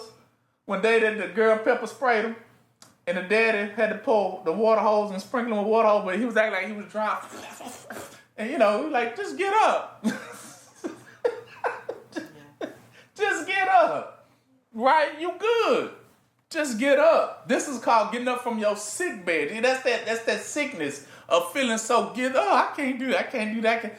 Get up and do it. You're fine. But if you don't have that, it's because Yah hasn't given it to you. That's what he's telling you too. It is not something that you can how they say, you can't will it on yourself. This is the key to it, because it is a spirit thing. Guilt is a real spirit. Guilt is a real demon. Guilt will devour you. You ain't gonna get out of it unless you have been completely healed of it. You ain't you can fake it till you make it out of it, but that's the difference between you that is real from them that are fake, because they love to do fake it. I'm healed, you sure? Yeah. Shabba-dabba-day. What that mean?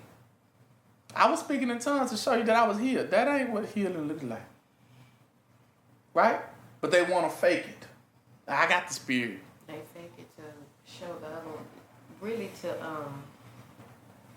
test, to see if the other ones are real too. Exactly. So, and you know. Yeah, you're not real. You ain't got it. You ain't nowhere near. You ain't got no power. You ain't got it, because Yah would have gave you, that's what he said, the power of Yah. The power to overcome. That's what he said. You begin to overcome things. You overcome those things, and as they're no longer holding you down. I would say greater is he that is in you than that is in the world, because in the world they don't have nothing. They only have the weak, the fake versions. You possess the real. Their goal of the weak is to make you think they possess the real and you don't possess nothing. So they try to flip it on you. That's what keeps you in the water. Splashing. Oh, I lied.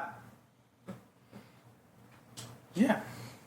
They're trying to keep you in the water with them by telling you that they have the keys to your salvation. That's going to be the first lie. I can help you, brother. I can. That's what he said right here. How they talking about they try to behold the mots that's in their brother's eye, but bypass the whole darkness that's in their own eye, like as if they really healed and they ain't healed of nothing. But they're going to tell you that I can help you, brother. I can help you, sister. They can't help them do what? Nothing. Listen. Give not that now. 6 says, give not that which is holy unto the dogs. Neither cast ye your pearls before swine. So give not what is holy. Holy. Meaning that is worth something that is very precious unto a dog. How do you know a dog is a dog? Because it still eats his own what? Poop and vomit. That tell you that it's still in the water. It ain't got out. It's still in its own filth. And he says, and cast not your pearls before swine. Because swine still be playing in the what? In the mud. They mean that's the same water for them. They ain't got out.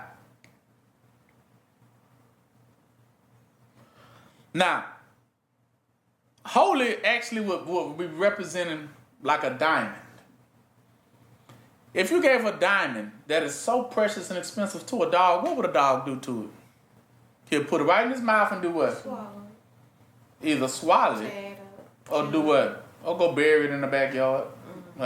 Dig a hole, spit it out, and then cover it back up in dirt. Run on off. Forget that it's even there. Dirty it up. Yeah. Dirty it back up. Yeah. He don't know nothing about it. He doesn't understand it. He can't interpret it. That's what it means. Now, if you would have gave it a bone, it would have understood what a bone was. Right? So can a dog interpret what is real and what's fake? It cannot interpret. That's why he says, so do not give what is real to somebody that cannot interpret what is what? Real. That's what he's telling you. Neither cast ye your pearls before swine. Same thing. Would you give a pearl to a pig? Because what he gonna do with it? He gonna put it in his mouth and go do what? Go throw it in the mud somewhere, swallow it, eat it, chew it, try to break it too. Same thing, right? Because it can't interpret something that is what? That is real. It cannot interpret it. It has no ability to interpret it. So therefore, it just wastes it, right? At least they trampled them under feet and turn again and rend you. Now, holy and pearls represent the same thing. A blessing. Right? You give me a pearl, that's a what? If you give me something holy, that's a what? That's a blessing. He said don't give it to them because they don't know what a blessing is. And so then they would turn around, trample them underfoot, and turn again and rend or tear you or wound you. Now, how do you wound somebody spiritually? Mm-hmm. Huh?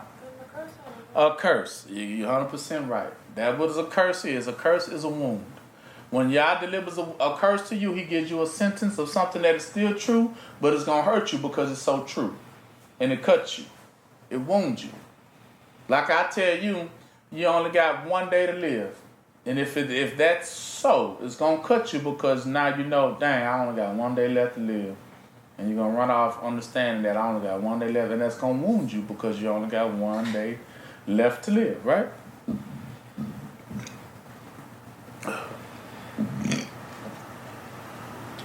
So he says, never cast your pearls amongst people who cannot interpret it. I would say the swine cannot interpret the pearl, right? It doesn't know what it is. Neither nor does the dog can interpret what is holy, right? Can a dog interpret what is holy? Can a pig interpret what is a pearl? They wouldn't even know what they have if you gave it to them. They wouldn't know how expensive it was or anything. Now, gold and diamonds represent the fruit of the earth. Did you know that? Because it's the quality of the earth. Like the earth gives up gold and you know gold is what? Expensive. So it gives birth to it. Because gold and diamonds are made under earth. They're fashioned like in the womb, right? Now, where does pearls come from? The ocean. The ocean. So that's also the fruit of the what? The fruit of the ocean. It gives you a pearl. That's the beauty of the ocean. Here. And the beauty of the earth is what? Gold and diamonds. So they all have their thing that they give, right? And say, here, it's worth something. This is expensive. This is the truth of us, right? This is our truth. But never give it to those who cannot interpret. Because least they will turn again and wound you. Wound mean curse you. So if you give it to the other nations, they're going to do them, turn around and what? 6 said they're going to what? And they're going to tear you. They're going to rend you. Rend mean curse you. So you give them a blessing, but they in turn going to give you what? A curse. I'm telling you now. So ask, 7. So he tells you to ask and it shall be given to you. Seeking you shall find. Knocking it shall be opened to you. That's what he's trying to say. Asking about, now when you begin to want to know the truth, you got to what? Ask. So that means what? Speak words. Pray. Pray. You're going to have to pray for these things. These things just don't come automatic to no man or woman. You got to pray for these things. That would mean ask. Who you asking? The heavenly parent. And that when and it shall be open unto you, meaning it shall be revealed. Like the bat that was able to understand unknown things. Remember the mysteries? That's what he's talking about. It would be, the mysteries would be opened up to you. And everyone, he says it, 8. And for everyone that asks will what? Receive. And he that seeketh will what? Findeth. And to him that knocketh it shall be what? But he's only referring to Israel. Be very clear. Because remember, he said he doesn't give nothing to the other nations. They don't, the mysteries they don't know. That's why, how do you know they don't know? You can't tell me that they know because they give you signs, clear-cut signs to show you they don't know. How? Because the other races build statues. They build idols. They build fake gods. That's when you know they what? Fake. They fake. That's toy version. So you know they don't what? They don't know. They don't know the truth. Yeah. So that's a clear-cut sign that they don't know. That's why y'all showed you. I gave them those toys so that you would know that they what? Don't know. They don't know. So don't go chasing what? Behind them. Well, I'm going to be with the Asians because they might got it going. They're going to tell you, look, they got Buddha. What they tell you? They don't know. They don't know. Though they can lie to you all day long and tell you, we do know. We do know God. And you look at the statue. What is that? What are those? That's God. That's what they gonna say. See, they got you with the lie. That's God. Yeah, she right there. Some of the one y'all burn a little incense and cigarettes too. Yes. Tell you don't go. Because y'all don't do nothing fake. Y'all don't make no toy version of what? Nothing. Everything y'all created, the whole earth lives and breathes. There's nothing y'all ever created that was a fake version or toy version of anything. He said that is a clear sign when a person doesn't know Yah. Clear sign. Right. And you need to recognize those who do it from those who don't. He says it. So he begins to let you know that ain't what he gives when you ask him. So now when you begin to ask Yah for the truth of what is real, he tells you. 9. Of what man is there of you whom if his son, talking about you, ask your heavenly parents for bread, will he give him a what? A stone. See? If you ask Yah for bread because you need to live, is he going to hand you a stone? Can you eat a stone? No. You can't eat a rock. He knows that because the rock is dumb dead. Can't do nothing for you. Right? He knows. But the bread represents, he will give him a seed. Because you know the seed has what in it? Life. Exactly. That's what he's telling you. Will he ask for bread? Will he give him a stone, a rock, or will he give him a seed? So he can go out there and plant him a wheat farm. So he can have food for him and his family. What is he going to give him? A seed. That's what he's telling him. Or if he asks for fish to also feed, will he give him a serpent? Yeah. Will he give you a snake in return? Here, you just take this snake. Yeah. No, he's going to give you fish. Things that will give you life. He's never going to hand you something that gives you death. That's what he's telling you. So he says, so if ye then being evil, he said, so even if the devil being evil, know how to give his good gifts unto his sons and daughters, children of the devil, if they daddy give them stuff that helps them, right? Keep them going. How much more shall your Father which is in heaven give good things to them that ask him? Talking about of Israel, would he not take care of you, giving you real things that has real substance in them? Therefore, all things, whatever you would that men should do to you, do ye even so to them. For this is the law and the what? Prophet. Now, he's not talking about all men. He's talking about to who? Israel. Yeah. This is the law and the prophets. 13. Even more so. Enter ye in at the strait gate, meaning the very narrow. For wide is the gate and broad is the way that lead to destruction, and many there be which go in thereat at the broad gate. But it leads to what? Destruction. Why that gate leads to destruction? Because it's not what? Because when you get through that little gate, that big gate, that big narrow, big fat gate that every broad gate that everybody going into, come on, y'all, come on, we going to salvation, come on. What he telling you gonna be at the end? Destruction. Because he's also telling you, first of all, you ain't getting out. There is no door at the end. That's what he's really saying. There is no door. So when everybody talking about, come on, y'all, let's go. That broad door that you thought was there, huh? That's why he's trying to tell you, don't go with them. Yeah, because we're going to have a narrow door. Yeah. Because that's what they're going to think. Come on, y'all. That's why I said don't never follow the majority. Don't follow the many. Don't follow the many. Exactly. Because they're not going there. They don't even know how to get there. And there is no door given to them to get out of. Blind leading the blind. That's why he said they have already been reserved for darkness. That's what I mean. He said, I gave them a toy version from day one. Meaning I gave them false what? Hope. False hope. Exactly. False hope. The toy version is nothing more but a false sense of hope. That you think through this little doll, I'm going to get out of here. I'm going to have my little Annabelle doll. I'm going to, if I pray to Annabelle every day, I'm going to make it out of here. But that doll ain't letting you get what? Nowhere. Because that doll ain't going nowhere. So it can't help you get out because it's dead. It's dead. It doesn't know a way out. But he said, but I made them build things that they think gonna be for their hope, like money, statues, material things, guns, and all the type of things they think they're gonna use to grant themselves salvation. He tell you, last day that thing's gonna profit them what? Nothing. It's not gonna get them out of it. They are doomed. He's telling you now. So he says, but narrow is the gate, 14, which lead unto life. See, but few there be that what? Find it. So he said, I didn't reserve this for everybody. That's why I gave them a Bible. And I made the Bible so broad.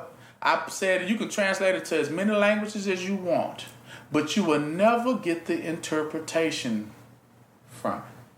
That's the key. They still here trying to dissect. Right. But you will never get the that's what he's telling you. I will always feed them parables of false hopes. But they'll never get the true what? Interpretation. He said, until only whom I choose to get the what? Interpretation. Exactly. But unto the rest of them, say it's gonna be like a book sealed. I can't interpret it. I don't know what it's saying. I don't know where we're supposed to be going. And they're gonna put their brightest minds on it, but still ain't gonna be able to gather them what? Nothing. He says that's how I do it. Because I get the spirit of whom I want to see. That's why I say to them I gave Yahushua as a light. Remember I said a light and life. Clarity. But if you don't have Yahushua, you ain't been taught by Yahushua, you don't have what? Light. No light, meaning you don't have no clarity of nothing. Clarity of even the book. To understand what is it really saying. That clarity goes deep. It goes a long way to knowing how to get out of here. Without no clarity, you ain't going to make it. And what I noticed too is that you can't even tell someone, you being a person of life, you can't even tell a person that don't have life to try to even interpret it without them wanting to seek it themselves. It'd be like, Huh? What? Yeah. They don't get it. They don't get it. Exactly, which we know that, right? A lot of people just don't get it. Yeah. They have to want to seek it themselves. Right. Even Yahushua should be trying to say, do y'all not understand my speech? And they still be like, duh, no, we don't. What you mean? Remember when he said, you got to eat of my flesh, drink of my blood? They're like, oh, we're not cannibals out here. We don't eat. We ain't doing that. He's like, man, I was talking about my word. I'm not saying eat me.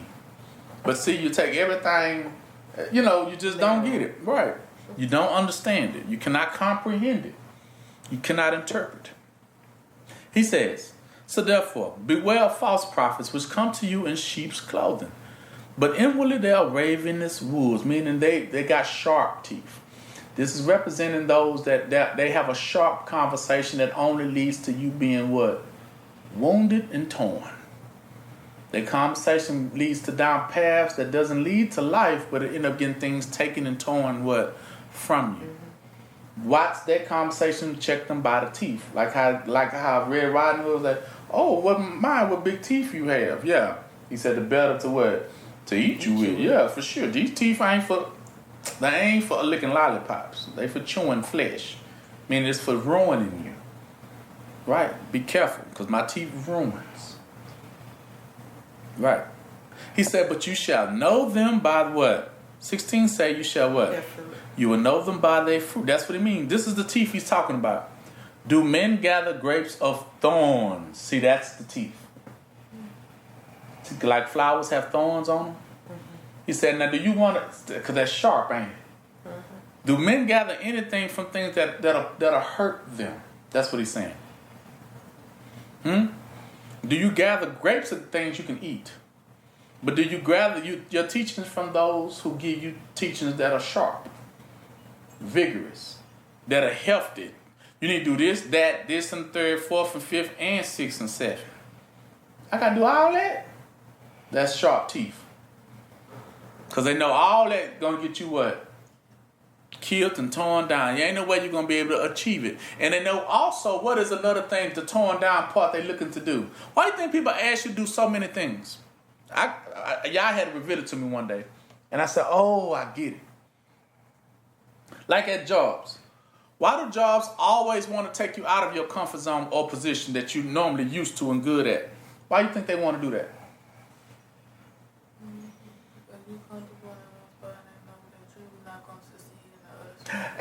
Oh, there you hit it right on. They know you're not going to succeed at the other position. So they want you to take their position so that you'll fall. And once you make that mistake, what is it going to do to your conscience? Guilt. That, when they can flood you with, you couldn't do that no way. You knew you ain't that good. We knew you was never that good no way. Yeah, you thinking y'all there. You were never out. Yeah, that's what they want. So they want to put you somewhere where they can flood you with a lot of stuff so that they can start revving up with the slander, with the curses. They ready to hit you with the curses. But if they see you succeeding, they be can't say nothing. And that's why they need to be the first one to say, well, can you move around or something else? Why? Because you're just too good at this one. And you be like, ain't that the point? If I stay here, then I have what in it? Longevity. If I stay at it and stick with it, then I have life. But you want to move me around to something that will quickly what? End all that. Slowly. So they be like, no. Can you take on? Because that's why he said, Yah never gives you more than you can what? Bear. Exactly. Yah would never give you more than you can bear. Would never try to overload you. Devils overload. That means sharp teeth. Grapes of thorns. They love to overload you with things they know you're not comfortable with. They want to take you out of your what? Comfort zone. That's the first thing they want to do. You don't, oh no. You like it? I hate it. That's what he said. The first time they see you smile, they what? Frown. And when you are frowning, then that's when they what? Smile. Yes. Because long as that, they can keep them in doubt. We can keep them in guilt. We can keep them, and then we can slander them, meaning we can start chopping them down with words that'll make them. Remember how we said, how they said you get one arrow, and then that one arrow you're trying to walk with, and then they hit you with what? Another one, and then another one. Say, you be like, first, they put you in a position you can't do, and then you be like, dang, I don't think I can do this. It look like it's a little bit too much. And then when you get it, they be like, they walk by, oh, look like you struggling. Oh, that's another one. The other one come by, oh, look like you, I don't think you can do that. Oh, you know. Yeah, I told him he couldn't do it. I don't know what was wrong with, yeah. And then before you know it, you start sinking into that self-doubt of, I can't do it. I'm not. Then they start getting even deeper, more spiritual with the cuts. Yeah, and then he cursed. He cursed. That's really what it is. See, because anybody that was blessed could do all that, but it seemed like and then they really start digging deep with the words, right? And now you're getting deeper cuts. Oh, now they done went spiritual with it on. Start talking about, that ain't no man or woman of Yahweh. Ain't no way. Because, if you was blessed and highly favored, you could be able to do, what's wrong with you, baby? What's wrong with you, baby? It look like you struggling over there. And the funny part about it, they wouldn't dare put themselves in that situation. But that's why they wanted you there, because they need something to weaken you in order for them to be able to present the curses. And that's what I understood about the devil. The devil is very weak by nature, but he got a lot of words. Got a lot of cursing words. So the devil can't get you when you're strong, because they can't use those curses. It doesn't apply. Like, remember the big dog with the little dog? Remember the big dog walking there? The little dog he's very small, but he has a lot of curses. So he looks to seek when he can try to, now, let me use it. He needs that moment when he can use it. Something he's been wanting to say, but he can't say it, but now this is the perfect time to say it. Let's see if this can cut you. And so once it hit, they try to overload with more and more and more, and then they let everybody come around and add whatever little spew that they want to add to it. And so all they do is the devil waits till you get weak. That's what he mean, Yahusha. He said he didn't come to Yahusha till Yahusha hungered. He said he was in the wilderness for 40 days.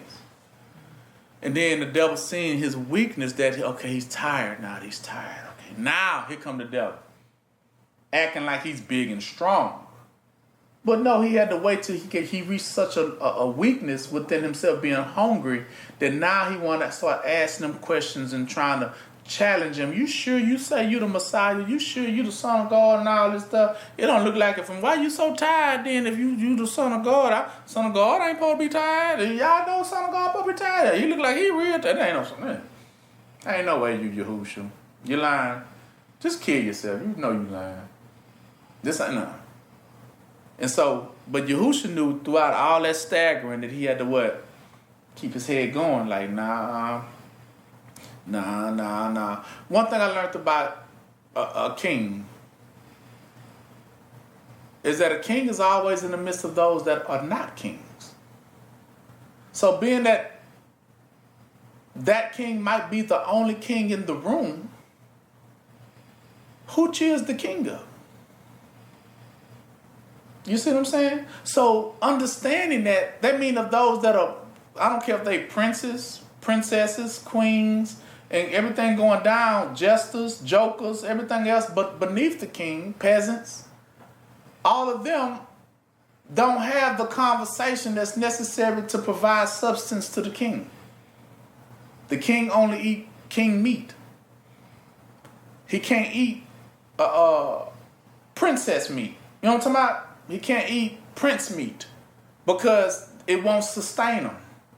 Because it's lesser than what he's accustomed to for his strength, for his purpose.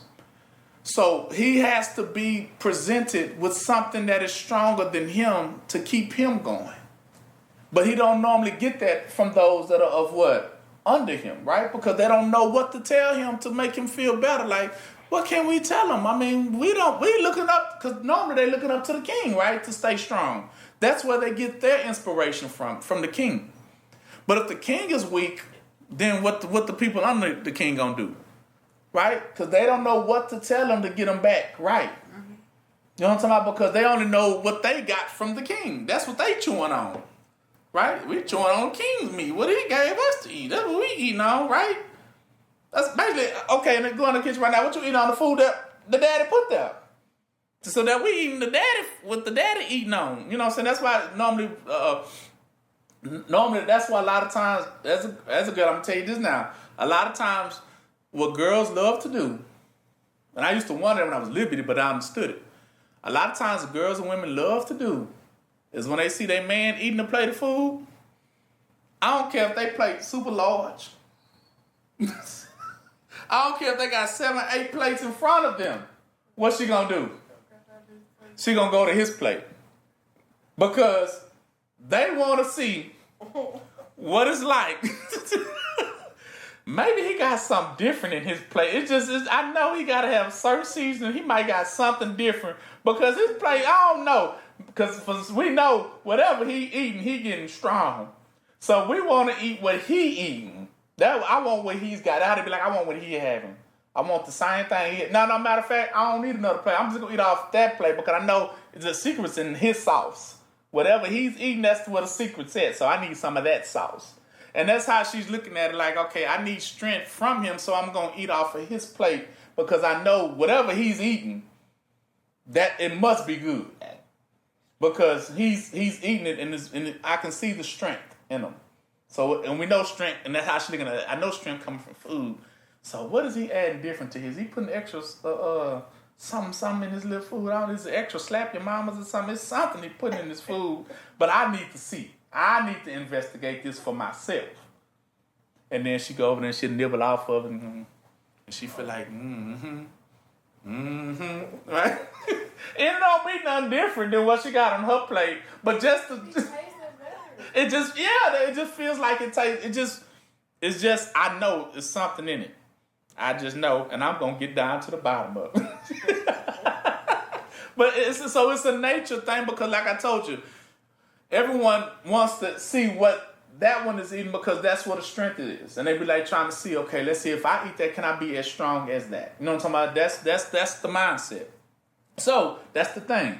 If the king ain't strong and on top of his game, then, you know what I'm saying, everybody else under him begins to like, okay, what can we do? What can we say, right? It's kind of hard to cheer him up if you don't know what type of meat he eats, right? Mm-hmm.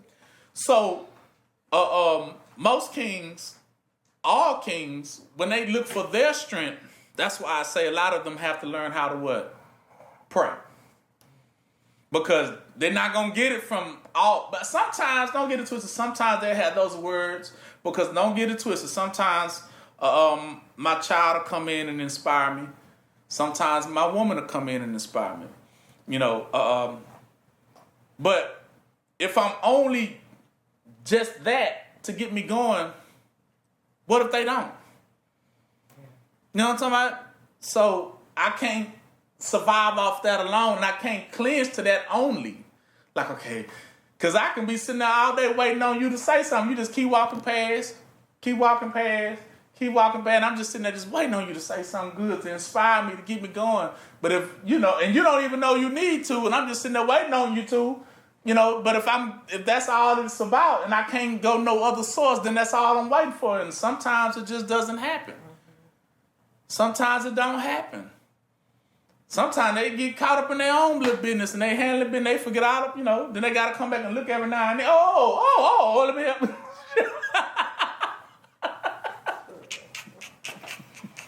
So, yes. So, a man cannot just live out, how they say, off bread alone. So, you know, you have to pray for a man, for a king. He has to reach to a higher strength than of himself. And that strength. And it's always there. You know what I'm talking about? And that strength, he said, I will never leave nor forsake you. So that's the strength of a king and of a man, is that he has to reach to an even higher source than himself to get substance. But that substance he eats and then also shares, you know what I'm saying, with his family too. Like, here, y'all eat of what I'm eating, because he doesn't mind sharing it, because he knows this is my strength. Therefore, here I'm giving this, imparting this unto you too. That is a very good communication. Here, eat what I'm eating. It'll make you strong. And that's why I share everything that I know, because I know what I'm eating, I want you to eat. That way you can be just as strong as me. So I don't mind giving it out. You know what I'm saying? But because that's how it's supposed to be anyway. You know what I'm talking about? So yeah, I don't mind eat out my plate. Yeah, go ahead, see, you know. But it's just a funny thing. I just, you know, it makes me think about that. But because don't get it twisted. They all do it. They all do it. And I used to wonder, like, why? What is that? What is that? Because we can buy the same thing, and they still do that. And I'm be like, what? And I just, not that I'm selfish, I just be wondering, like, what is that? You know what I'm saying? Because I won't be like, what you got? If we both bought onion rings, what am I? But I be just like, what is that? What does that mean? You know, because why? But I come to find out that it's just it's symbolic to strength. It's like they want the same strength as you. You know, that's part of the two becoming one thing, and that's what it is. I mean, they'd be like, I want the same strength as you. You know what I'm saying? So, but yeah, that's where it comes from, though. So now back to this. I didn't want to get too much off topic, but then he says, go down to verse 17. So even so, every good tree bringeth forth good fruit, right? And let's go back to that plate of food. The same thing. That's the good fruit. They be like, I want to eat off daddy's plate because daddy might got, you know, something in his sauce. But a corrupt tree bringeth forth what type of fruit? Evil fruit. See, that's the plate you don't want to eat off of. Like, I don't want that food because it's bitter. There's no flavor in it. The flavor is not sweet to the meat. It's a conversation that's poisoning, it's weakening, it doesn't bring strength to me, but it weakens me and lowers me in a state. And so he said, but anyone brings that type of conversation, he says, don't eat of them. But he says, so every tree that bringeth not forth good fruit is hewn down and cast into the fire, meaning cut down. Now, that good fruit, that tree is cut down actually by the elect, the sons and the daughters of Yah. Whenever they go to a tree or a teacher that's supposed to be teaching good and that teacher ain't teaching right, they will cast it down into the fire and it will be cast down mentally, physically, spiritually, right? This is those that will feel guilty later for how they did their upbringings, of how they raised their what? Children, for sure. They cast into the fire by their kids. Wherefore, by their fruit, what? Shall you what? Shall you know them? So now it will be about, did you tell me things that brought me up, or did you give me a lot of stuff that made it even more harder than what it should have been? So, the punishment for that is in 21. So not everyone that say unto me, Lord, Lord, shall enter into the kingdom of heaven. You see? But he that doeth the will of my Father which is in heaven. Many will say to me in that day, Lord, Lord, have we not prophesied in your name? And in thy name cast out devils? And in thy name done many wonderful works? See, these are the ones that thought, remember the same thing, they thought they knew the truth. They thought they had the real. Right? But they will come to find out they didn't what? They didn't have it. How do you know? He said, then I will profess. See, profess is like a professional or a professor at a college. These are teachers. So he said, now I will begin to chastise and teach them and say what?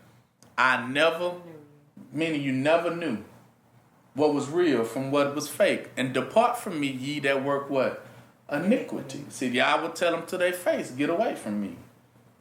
But it won't be that get away from me, because more than likely he's going to be coming at you. But it's probably going to be, when he says get away from him, he's actually talking about with a sword. That's his getting away version.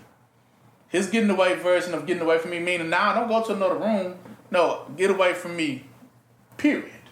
Meaning I don't even want to see you ever what? Again. Right, he comes with the whole fight that goes with that, to tear you down altogether. Because when Yahushua come, he doesn't do something that you can come back off from. It won't be no comeback. It's going to be, you're done. I see now your works were works, meaning your teachings were evil. See, these are all those that swore that they was taught right and thought that they was taught good, but their works proved that they was not what? Good, meaning their teachings, their fruit. They started teaching other people foolish ways to live wrong ways to live. They started in telling this person, well, yeah, it's okay to be this and it's okay to be that. It's okay to be a little selfish. It's okay to be a little prideful. It's okay, and started passing permission for things that they know was against Yah's will. And start teaching that to people that it was okay. You will be fine. You will be fine. But remember your students, because like I told you, your students will come back and judge you later. Because if it's not good for them and it didn't get them into the kingdom, they ain't gonna do nothing but snatch you down. Like, hold on, you think after you taught me, and you think you gonna go in, but I can't go in, but you told me I was gonna make it if I did X, Y, and Z, and I did those things, but I didn't make it. So therefore, they hold you accountable for that. That's what they're going. Whether you think so or not, they will. They will. You say your children, meaning your students, will hold you accountable for your teachings. Just like each and every one of you here will hold me accountable for the teachings if by my teachings you don't make it. You know what I'm saying? You will hold me accountable, like, well, I did learn that from him. He the one told me this and that and the third. Right? But that's called the broad way. That leads to what? You see, you wasn't going to get in anyway. But listening to those type of people, you ain't going to get in. But he says straight is the way, meaning it will be meaning this. The teaching is a very disciplined teaching. It has no room to the left or to the right for errors. Right? And when I say errors, that's what he's talking about. It has no room for idols. Because he called them all those that are in error.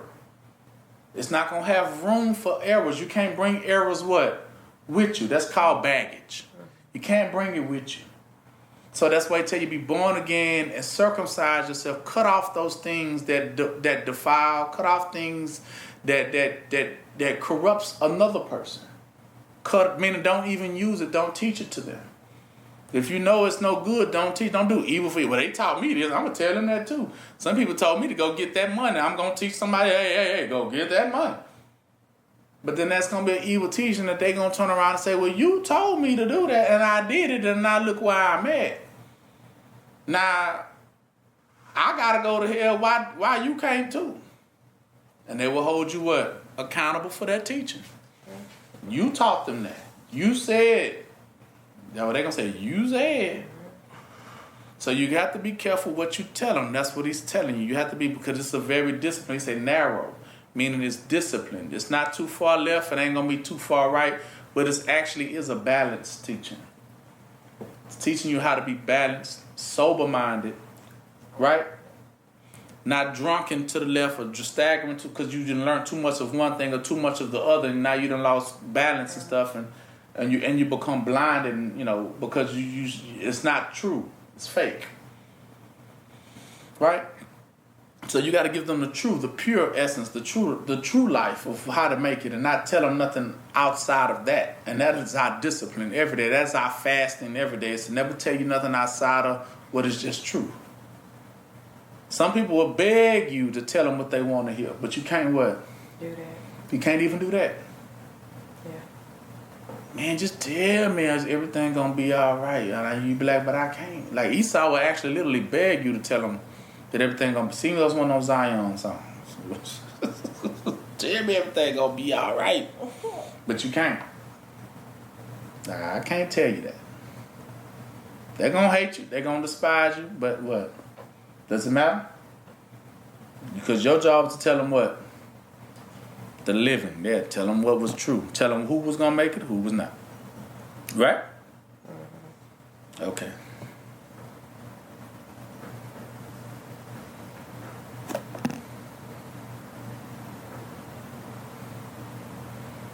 Now,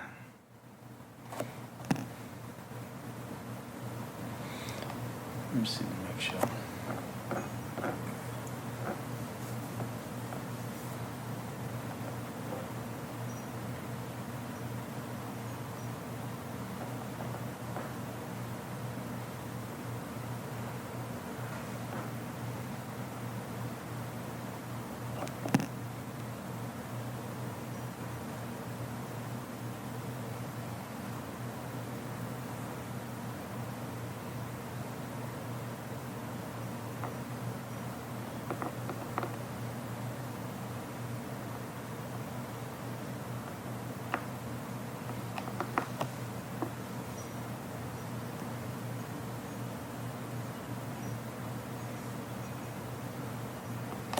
Go to Matthew 6.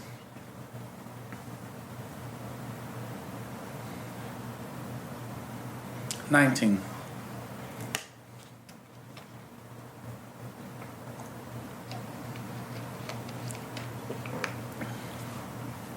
It says, so therefore, in this walk, lay not up for yourselves treasures upon earth, where moth and rust do corrupt, and where thieves break through and steal. Talking about like those bats and those fowls of the air. Those are the thieves that come through, break through, and steal. Moths and rust. Don't allow your treasure that is in your heart to be what? Your seed to be what? Tainted or stolen, corrupted or taken altogether. But lay up for yourself treasures in heaven where neither moth nor rust do corrupt, and where those thieves cannot break through nor steal. So it's also telling you too at this point, because people still go back to that version of what is real from what is a fake version. So when he was talking about when you think about a treasure, you assume he's talking about gold and diamonds, because that's what he said. You want the symbolic, you want the toy version. But when I'm talking to you about treasures, he's telling you where this is how you know that he ain't talking about those things, because he says, but lay up for your treasure in heaven where neither moth nor rust, neither thieves break in. 21 shows you about the treasure, first of all, and where it was going to be at. And tell me, can you put gold and diamonds there? 21. For where your treasure is, there will your what? Heart be also. See, again, you can't put gold and diamonds in your heart. They're turning to gold stones. Kid. You can't do that. So he's not even then. See, these were those that be thinking he's talking about stirring up in your houses, stuff everywhere. That way you be straight. He's even in that. He's not talking about that. He's talking about the real treasure box is what? In your heart. Your heart is the real treasure box. Now, what can be contained in the heart that can't man or no one steal from you? Spirit. So even that's why he always tell you, I'm never talking to you about fake things, but only living things. Mm-hmm. See, the living thing is not a treasure, because even gold is dead. Yeah. A diamond is dead. But a spirit lives. It glistens just like that gold and diamond, though, but it's living. It's a living piece of jewelry. It lives. Mm-hmm. It's pretty cool, actually, because that's the most expensive. If you ever had a piece of jewelry that you could put on your body that talks to you and lives, right? Now that'll be something. If you had a piece of a bracelet around your arm that got up and started talking to you like, hey, what we doing today? You go, okay, piece of jewelry.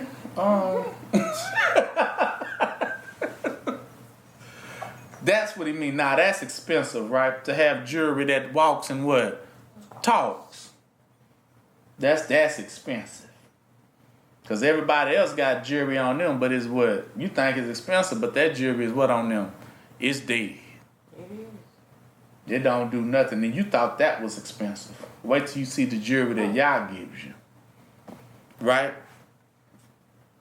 All right.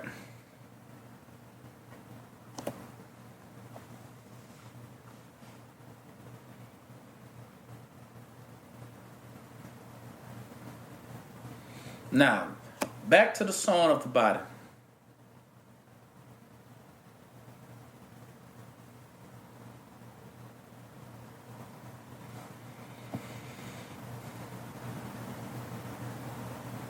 Go to 1 John 3.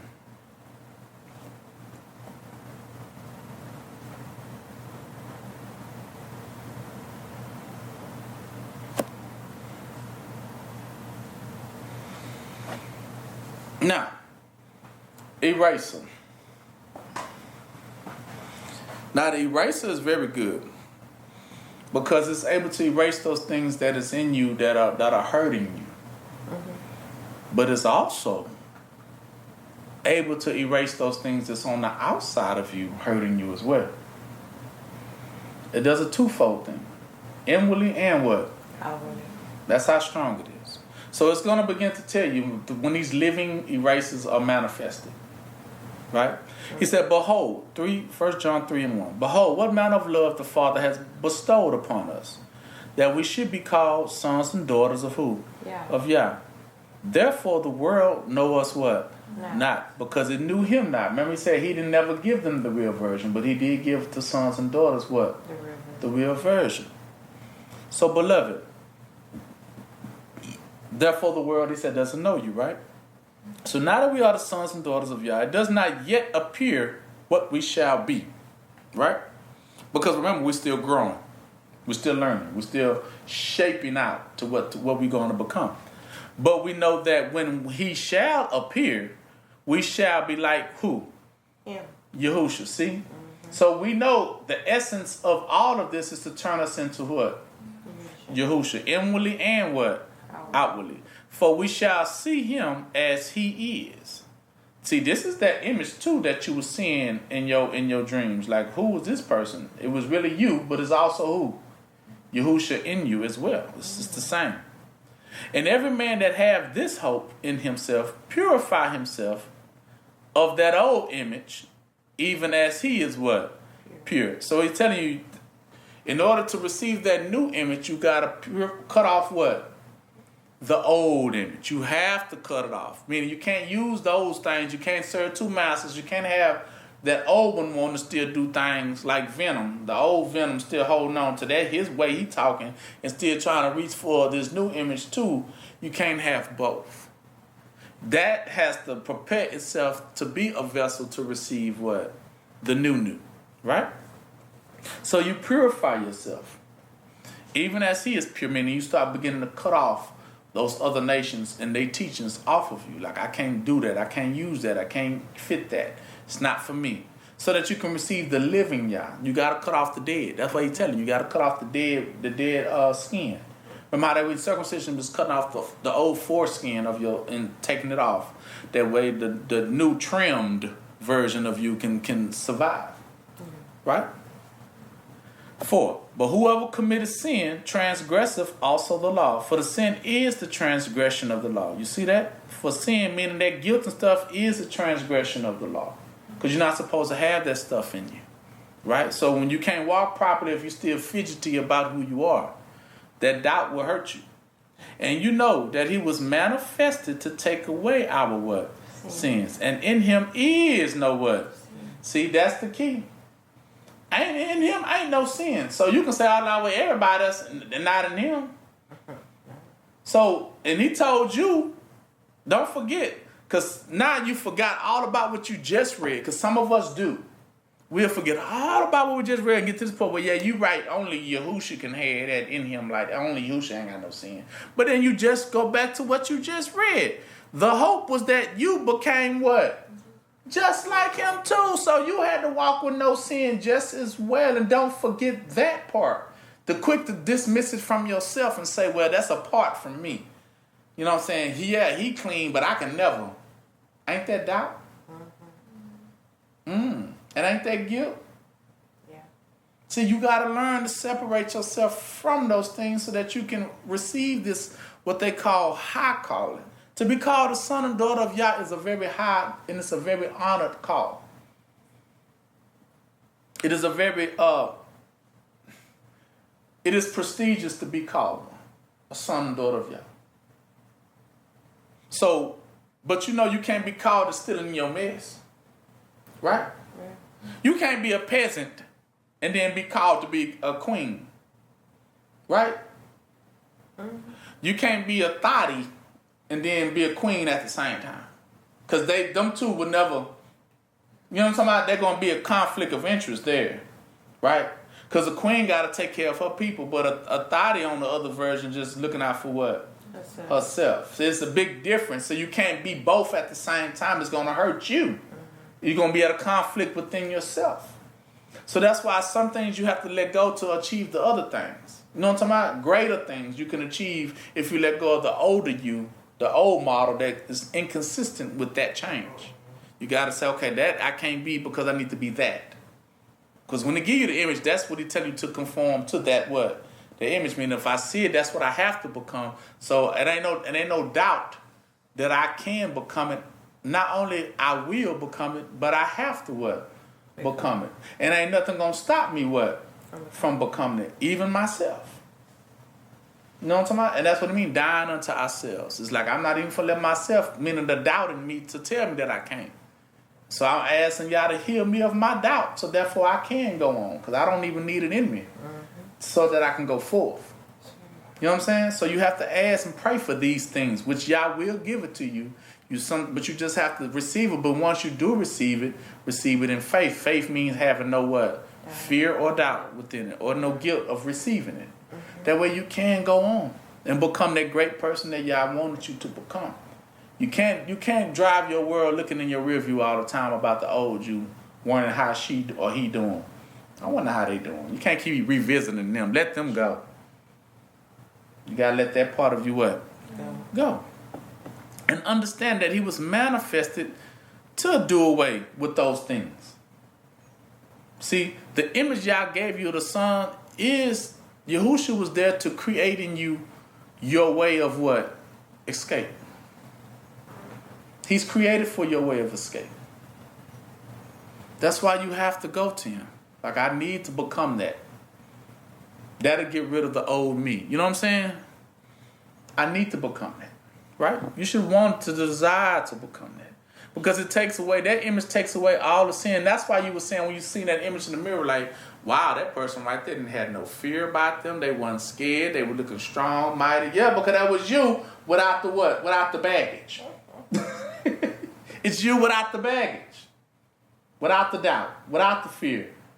Being able to speak openly, speak honestly, speak truthfully, speak clearly, without stuttering. Biting your tongue, worried about what people got to say, worried about who likes it, who don't. Now, 5 says, and you know that he was manifested to take away our sins, and in him is no sin. So whoever abideth in him will sin what? Not. So mean that we tell him, once you abide in Yah, you ain't got to worry about if you're going to mess up. Because guess what? You ain't. You won't. See, when you start walking in this, I don't worry every day if I'm going to make a mistake. You can't. It's too late for that for me. I tell you that now. It's too late for me to worry about mistake. What is done is done. It's done. We move on. There is no mistakes. We're not here to make mistakes. Neither nor is there a mistake in us. Yah didn't make no mistake when he created us. Yah didn't make no mistake when he made the image. Yah didn't make no mistake when he made Yahushua. Yah didn't make no mistake when he told you got to become like Yahushua. And Yah didn't make no mistake when you became like Yahushua. For the world will try to keep you in doubt, but Yah don't make what? Mistakes. Whatever thing Yah wanted you to do, you must become. Ain't no mistake in that. 6. So whoever abide in him will not sin. Whoever sinneth have not seen him nor know him. So whoever is doubtful about themselves still don't know what? They don't know Yah. So little children, let no man deceive you. He that doeth righteousness is what? Even as he see. So therefore you ain't making, so basically telling you even when you make a mistake, it's still righteous. Because he said, those who do righteousness is what? Righteous. Those are my righteous ones, because they doing it. Basically, when you begin to practice it for the first time, it's already given to you that you are righteous. Because you're practicing it. And there's no guilt behind it. And there's no guilt behind it. Yeah, exactly. You practicing it, so you good. Yeah, I'm not going to say, oh, you made a mistake doing righteousness. There's no mistake in doing it, because you're supposed to what? Do righteousness. So even if you didn't get it quite the first time, it still ain't no mistake in it, because you was practicing. Practice makes what? Perfect. So therefore, you even practicing righteousness already makes you what? Perfect. And he tells you that, because he said, those who do of righteousness is what? Righteous. Just because you practicing it, trying to get yourself in align with what righteousness is, it already making you righteous. Meaning Yah's already saying, there they go. They getting it. They got it. Because that's what you were supposed to do what? Anyway. Ain't no fault in that. Ain't no scariness. Ain't no repenting of that. I know. I'm gonna have to repent. Lord, forgive me for doing righteous. When you ever gonna say that? Never. That's the rejoice. You will never tell Yah, I tried to do this righteousness thing, it didn't work. You'll never have that moment. From the time you practice it, it's gonna be a go. A go. Green light, go. Go. There is no, wait. Who waiting? You gone.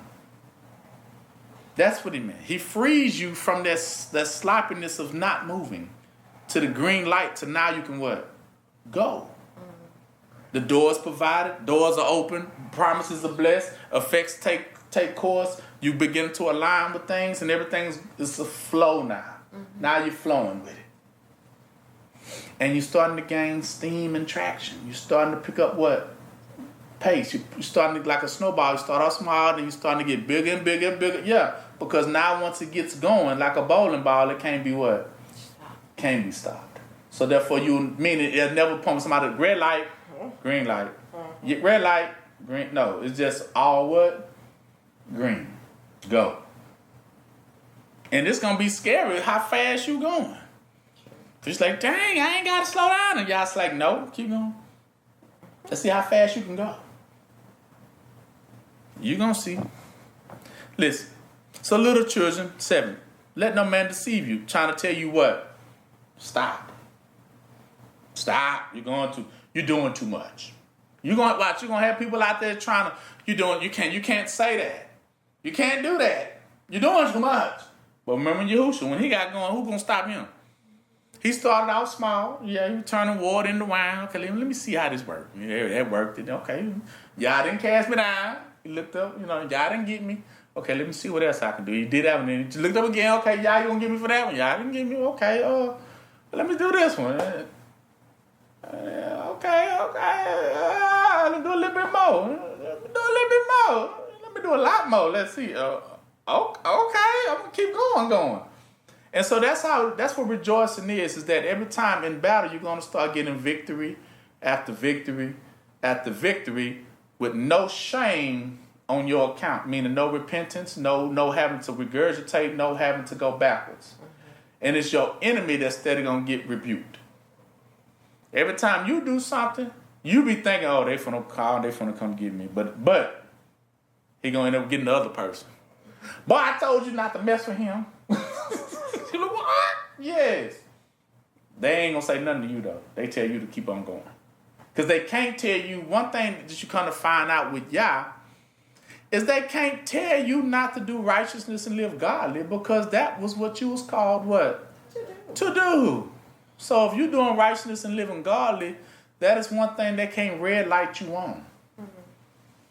Though they wish they could. But your confidence and your guilt-free conscience won't let you feel bad about it. Like, I'm not going to feel bad for telling the truth. What you mean? Yeah. Then that make you angry. And then, no, calm down. We were just saying. What are you saying? Nothing. Now, continue. Y'all want that? No. Go ahead. You good.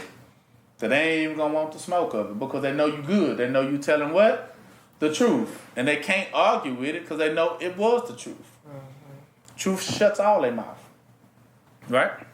So therefore, he that doeth righteousness is righteous, even as Yahushua is righteous. 8. He that committed sin, though, is of what?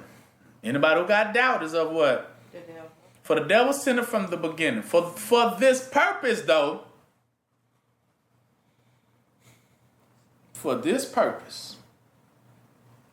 the eraser was created. For this purpose. So, this right here goes back to Cain and Abel. For this purpose, the Son of Yah was manifested that he might destroy the works of the devil. Let me give you a truth. Matter of fact, it's right there. Keep going. See, in this, Now, whoever is born of Yah, do not commit sin, for his seed remaineth in him, and he cannot sin, because he is born of Yah. See, he's walking in righteousness, so there is no sin. Yah, it's not them that try to condemn you. It's not, because they don't mean nothing. It's who? Yeah. Long as Yah never condemns you, then you are good. See, it's not what man got to say. Man gonna tell y'all, you can't do that, you can't say that. But Yah is gonna be the one to tell you what, through the confidence and the guilt-free to keep what? Keep going. Keep going. I didn't tell you to. When I tell you to stop, that's when you stop. But if I don't tell you to stop chopping them down, you better not what? Stop what? Chopping them down. Now this goes off into the congregation. Because this is what he was talking about, the high calling. When he called you to be a son and daughter of Yah, when he said the resurrection, when I will grant them to be angels of Yah, this will be what they call the erasing of those that are of the world. He will erase the sins of those inwardly, but he will also, these elected, those that become sons and daughters of Yah, represents the armies of Yah, the congregation that will begin to erase people what? Outwardly too. And you can, because you will not be you will be guiltless. You have to slay until Yah tells you what? To stop. So it won't be of man. It won't be of woman that will tell you when to stop. Yeah, you can't do that. Hey, you can't say this. Yeah, you got to hold that back. You know when Yah cuts the engine on, it's no stopping till who? Yah will tell you to stop. We already know when the engine get cut on, it says that how many of Esau going to be remaining? He said maybe a few. So we know that's how many people really finna be chopped down. And they're not going to stop until y'all tell them. Because he said, all I want is a couple of them left. I don't want a lot. So it's going to be a lot of slaying. This is what he's talking about. He said, for this purpose, the Son of Yah was created. They're created to do what? Erase what? Erase the devil. These were created to erase the devil. Remember we talked about last week? He said that lion came running out the woods and see that little eagle. And he said they got to coming at that eagle so bad to no more. After a little while, that eagle was not remaining. What? No more. There was no more eagle. Eagle was what? Gone. That's talking about the erasing of the eagle. So the eagle was gone. We all know the eagle was Esau. And then it says in the scriptures, that's why they put it in the lost books. That the lion was going to erase what? The eagle. Erase the eagle. Period. That would mean consume him. Erase him what? Period. He would be gone off the books. Period. He said for this reason was he created. Sons and daughters of Yah are created for one purpose. And I'm going to share with you what that purpose is. Watch. It's from the beginning. Whoever is born of Yah will not commit sin because he is born of Yah, right? So 10 says, in this the children of Yah are now what? Manifested, meaning created. And the children of the devil. Whoever do not righteousness is not of Yah. I mean, they are the children of the devil. But neither he that loveth not his what? His brethren. For this is the message that you heard from the beginning. That we should what? Love one another. Not as Cain, who was that wicked one, and slew his brother. And wherefore slew him? Because his own works were evil, and his brother righteous. Marvel not, my brethren, if the world hate you. Talking about Cain. You know that we have passed from death what? Unto life now. Because we love what? The brethren. He that loveth not his brethren abide where? In death. See, they abide in darkness. That's it. You don't love Israel, you're already in darkness. Whoever hated his brother is a what? Murderer. So he already condemned all of them as what? Murderers. And you know that no murderer has what?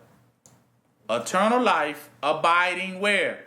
In him. We know they don't have the spirit. That's what he said. Remember he said that first. They don't have spirit. Yah has not shared with them any truth. Right? Now, stop right there.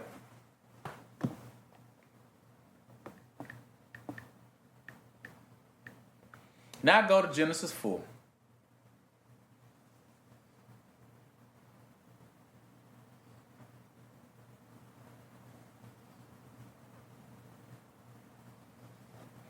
That we know that Cain was called a what?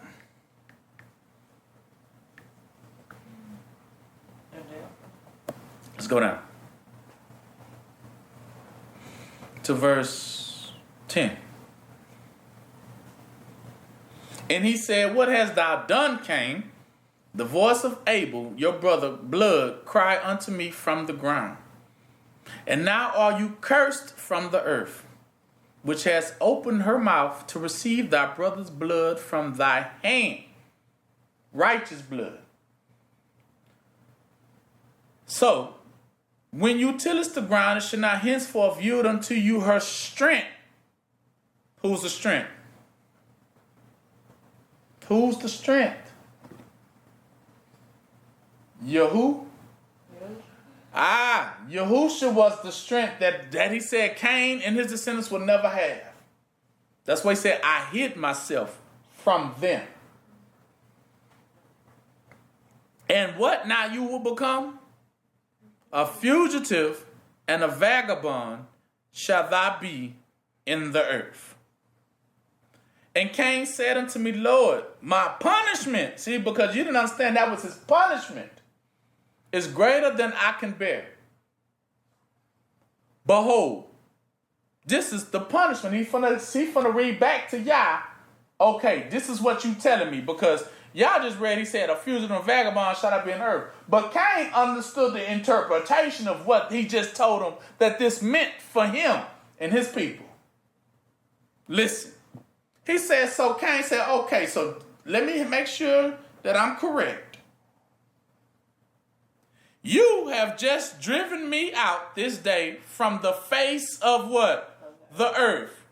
And from thy face shall I be hid. I will never know Yahusha. And I shall be a fugitive and a vagabond in the earth.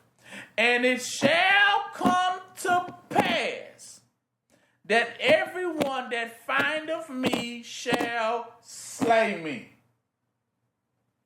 He's talking about of who? Israel. When the sons and daughters of Yah are manifested, they are going to come and what? Slay me. And I'm going to be running from them for the remainder of my life until I am gone. From the face, what? Of the earth. Me and none of my remnants will remain no more. This is the curse you have just placed on me and my seeds and descendants to the second and third what? Generation. Right? So he knew that Lord finna kill me. And it's finna kill all of my children. That's why he says it is such a prestige, high calling to be called sons and daughters of the Most High. He said they're not given back into marriage, but they become as angels of Yah to do now a service for who? Yeah. For Yah.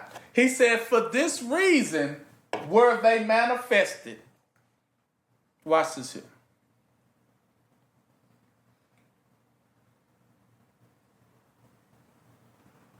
For this reason were they manifested.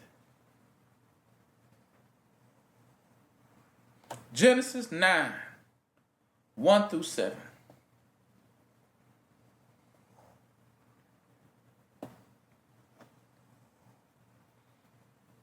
Now, we know that Abel, Genesis 9, remember this, okay? Hold on.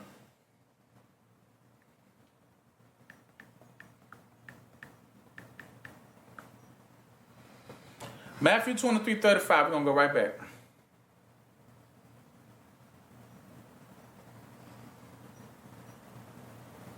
Matthew 3. Matthew 23:35. And it says, that upon you, talking about the generation and their children, talking about Cain and them children, Esau and them children, that upon you may come all the righteous blood shed upon the earth. Tell you from when did it begin? From the blood of righteous who? Abel. From that day, righteous blood had to be dealt with if it was spilled. Hebrews 11:4 right quick. And then we're going to go back to that Genesis one we just said.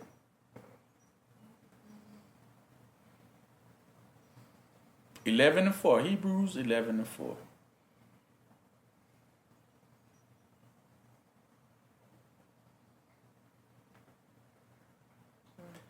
By faith, Abel offered unto Yah a more excellent sacrifice than Cain, by which he obtained witness that he was what?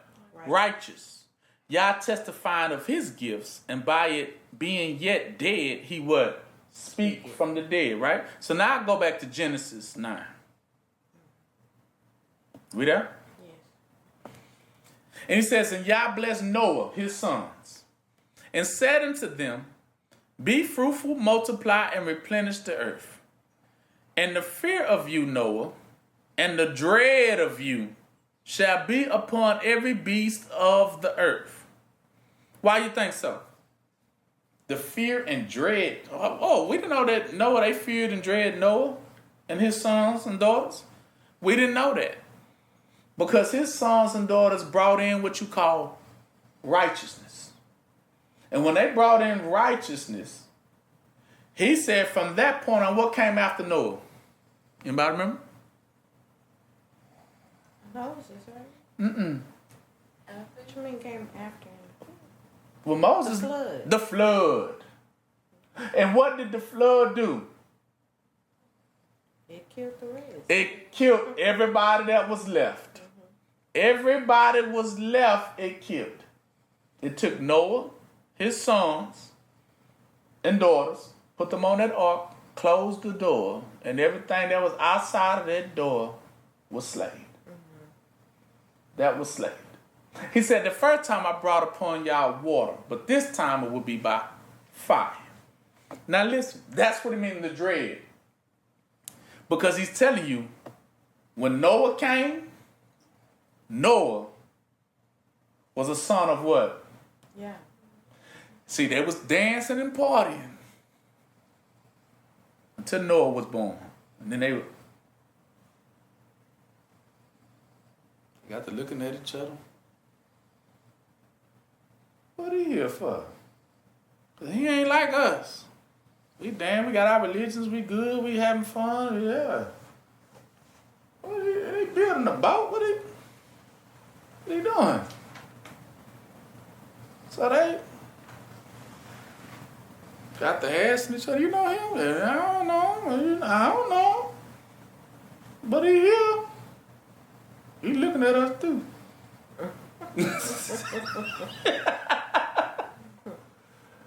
Because with his birth, what did it mark for them? Oh, death. Remember he said the sons and daughters are manifested meaning they are born for a certain reason. Because they come in a certain time and born for a certain reason. See, because before Noah, remember, they had killed Abel. They've been having sons and daughters and babies and stuff, and they were living good, huh? Pop-locking and everything. They would dance and celebrate. But after they killed Abel, they was good. They would dance and they created their own families, generations. See, that was those generations that started passing by. Second and third what? Generation. And all of a sudden, They thought it was a game. Ah, that stuff ain't. I know what they said back in the days. Yeah, they told Cain, "Our forefather." They said one day something was gonna come, but because we've been a fugitive and vagabond all that time, dancing, but we've been having babies and stuff. It was cool. No, nothing ever came for us. Then when Noah was born, something didn't sit right then. They started looking amongst each other like, oh, he ain't like, and then he separate. He's circumcised. He ain't fooling with none of us. He ain't getting himself entangled. He just doing him over there, just building up what they supposed to be building up over there. So, by this time they had giants in the land and everything. So they was like, this something ain't right here. Right? Then all of a sudden Enoch disappeared. Enoch gone. Uh-oh. So Noah knew what time it was. Y'all had sent Noah to let them know time's up. That day has come. See, that's what sons and daughters are created for. See, the water represents to repurify the world once again. So when Noah was born, they knew that he was born to do what? Destroy them. He was born to destroy them. Because he wasn't a part of them. And neither nor did they understand him at all. They couldn't even interpret what he was there for. They just knew all of a sudden this guy come on and he different. He just not like none of the old way we've been doing things. He ain't with us. He ain't joining in, and he refused to participate with us. Like he on a mission. Nevertheless, let's party. This is okay. We do our little dance. It's okay. Until he finished the ark. And then once he finished the ark, he said he was a preacher. So let's read Noah. So when the fear and dread of a people like Noah are created, sons and daughters of the Most High, he said, and Yah blessed Noah and his sons and daughters and said unto them, be fruitful and what? Multiply and replenish the earth. And the fear of you and the dread of you shall be upon every beast of the earth, and upon every fowl of the air, and upon all that move upon the earth, and upon all the fishes of the sea. Into your hands are they what? Delivered. Why he says into Noah's hands are they delivered? Because Noah is also righteous. So they are delivered into the hands of the what? Righteous. The righteous. Delivered. Every moving thing that lives shall be meat for you. Even as the green herbs have I given you all things. Meaning all things have been submitted. But flesh with the life thereof. See? But flesh with the life, which is the blood thereof, shall you not what? Eat. Meaning you cannot chop these down because these are also what? The righteous. These are also what? The elect. Because they have what in them? Life. The key word was what? Life. And surely your blood of your lives will I require. So the blood of what? What we just read in Matthew 23. The blood of Abel's, which is the blood of the righteous, is what? Required. Right? He says, your blood of your lives will I require. At the hand of every beast will I what? Require it. And at the hand of man, and at the hand of every man's brother will I require the life of man, or the life of a righteous man. If you spill the blood of a what? Righteous man. 6. Whoever shed of righteous man's blood by a what? Man. What? Not by in. Man shall blood be shed. No. Whoever sheddeth a righteous man's blood by a righteous man shall his blood be. For in the image of Yah made he man. So, if you shed a righteous man's blood, then, skip ahead, by a righteous man shall you be what? Slaved. That's what he's telling you. By, you kill a righteous man. Just like Cain and Abel. Right, you killed Cain. That would say you killed Abel.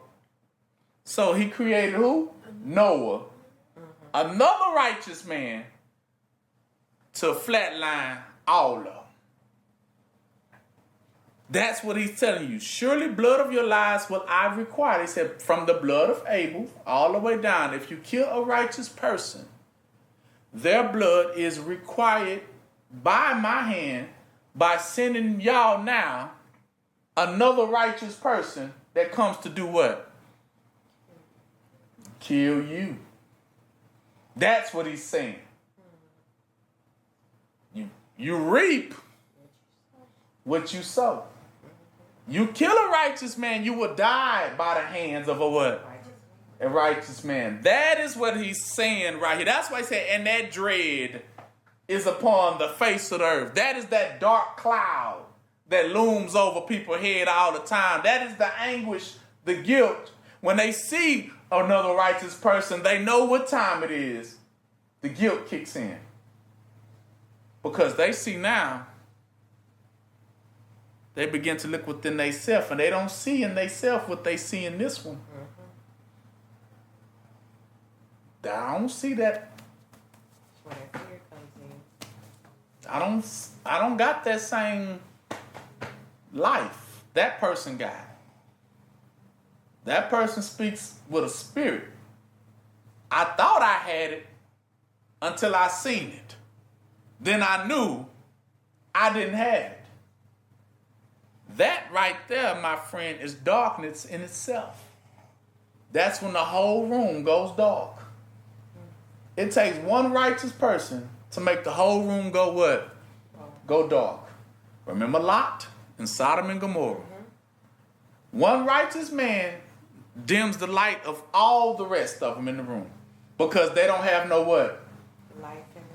No life in them. They've been talking this and they've been talking that, but what has been found is that he said Yahushua was the light of men.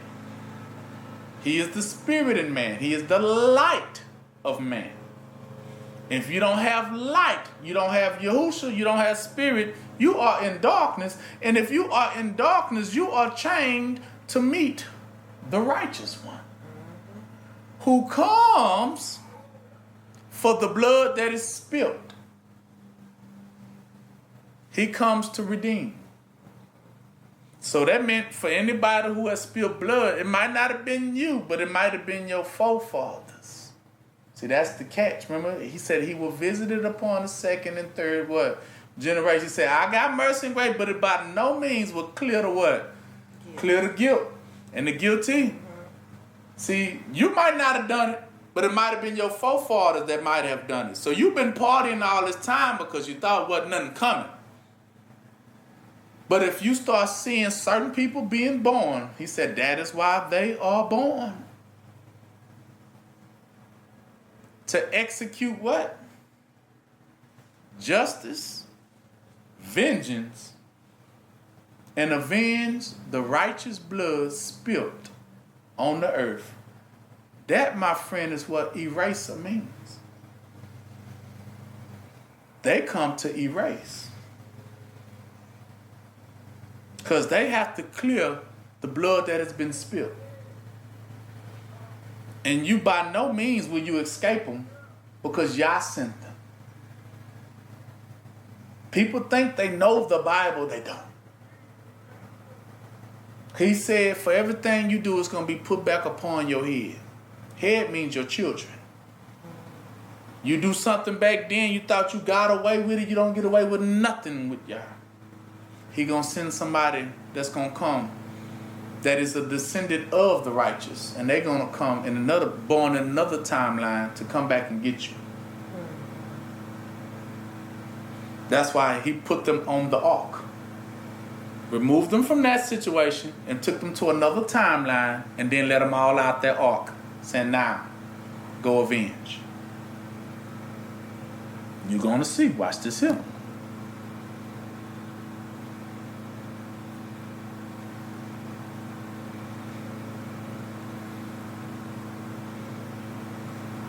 They're there to clean up. They call the sharp tooth ones. They're there to clean up. They are the cleanup crew. That's why he told you about that congregation coming in Revelation that was going to wipe a lot of stuff out. They were going to slay a lot of people.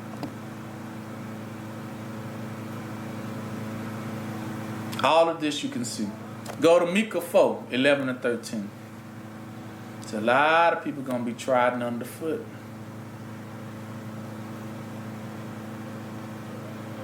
You know it. How you know it? Because the minute you met them, you get an uncomfortable feeling set in. What you think that uncomfortable feeling is? When they saw Noah. What's that uncomfortable feeling you feeling? The unknown. Of not knowing what he come for. That's the darkness that creeps in. And when it's set in, all your guilt, that looming cloud comes over. Because he represented the coming of the dark cloud. And we know when the dark cloud come in, it's finna rain. And it's finna rain heavy. Yeah. Listen. 11. Now, also Micah 4 and 11. Now also many nations are gathered against thee that say, let her be defiled, and let us eye look upon Zion. But they know not the thoughts of Yah, neither understand they his counsel. For he shall gather them as the sheaves into the floor. And he's going to tell them, he see that, meaning they all going to gather around these Zion people. They're going to gather around saying, let's gather around them. We're going to keep our eye on them. Let us keep our eye on them. Watch them.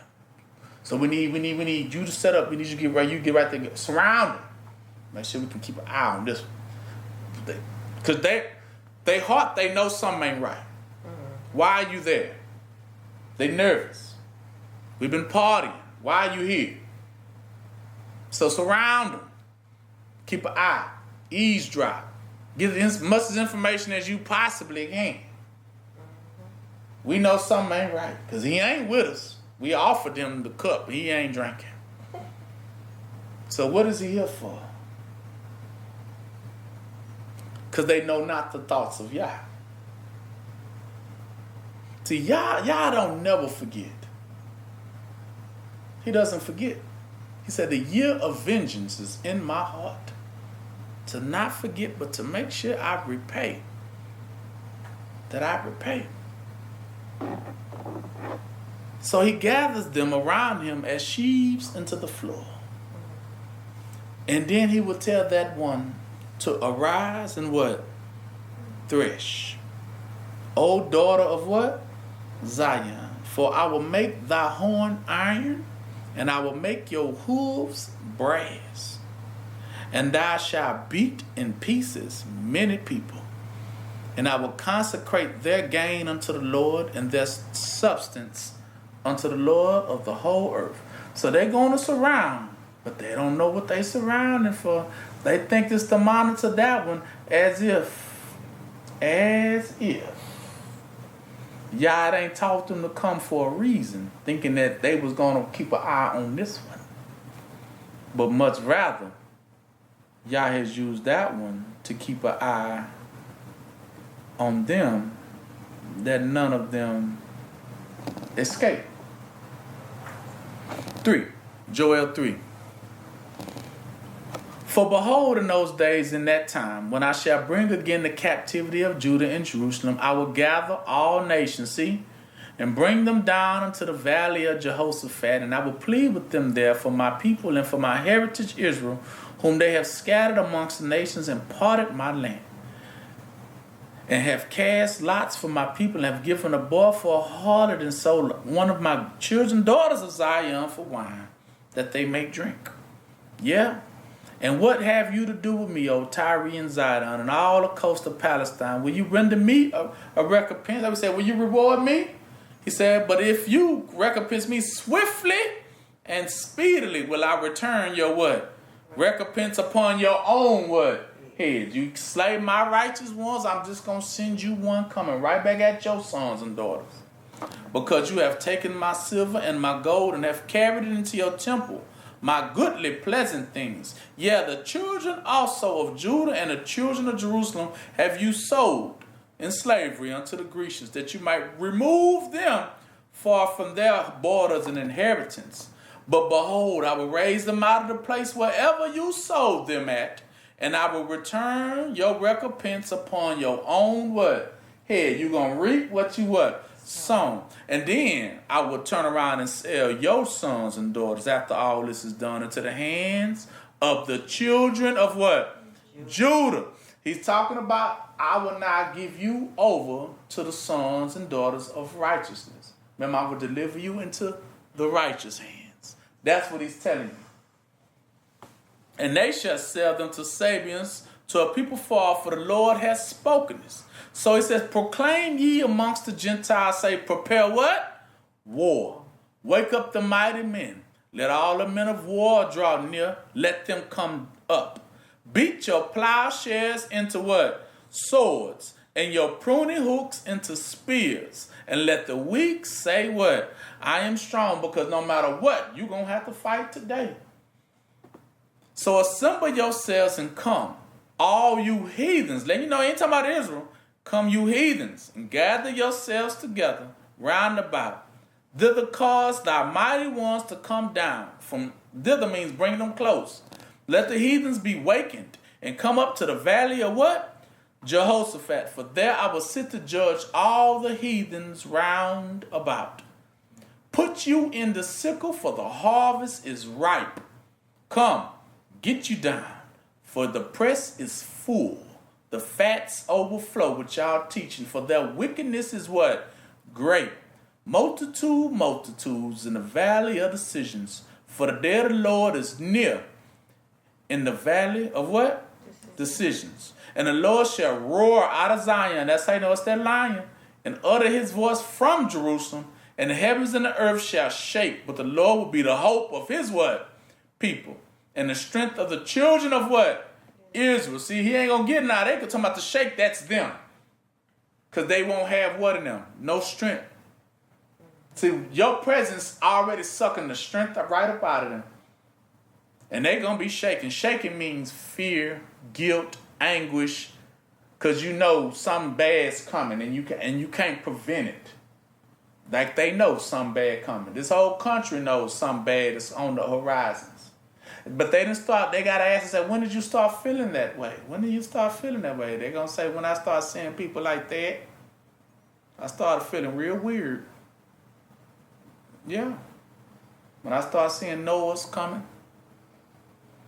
started feeling real weird. Yeah, listen.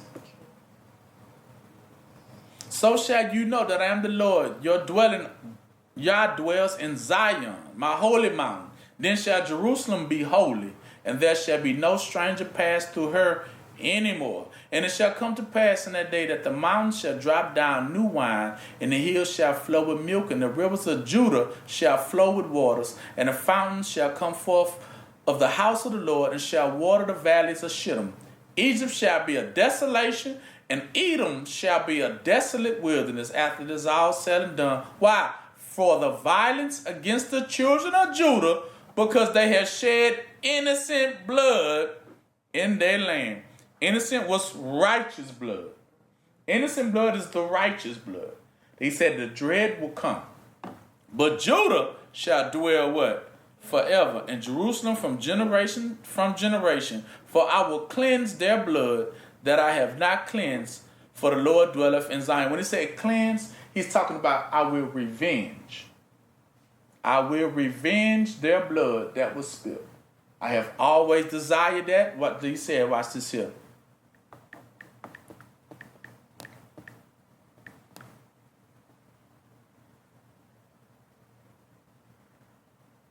Go to Isaiah 63.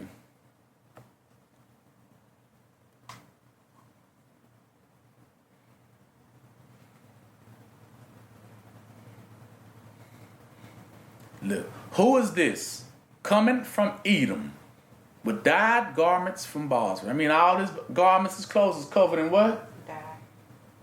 What color is dye? Red. Red. So you sure it was dye? This is glorious in his apparel, traveling in the greatness of his strength. I that speak in righteousness, mighty to what? To save. Wherefore art thou red?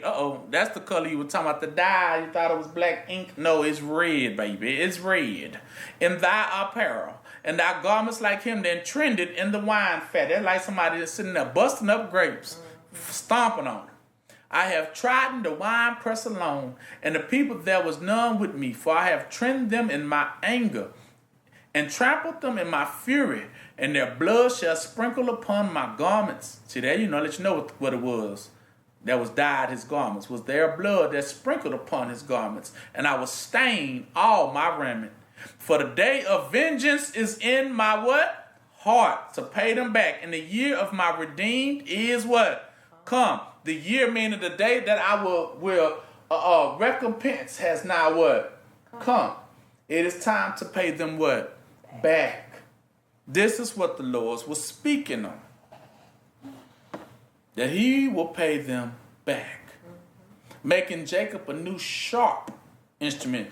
Isaiah 41. I told you he was sending the sharp ones there.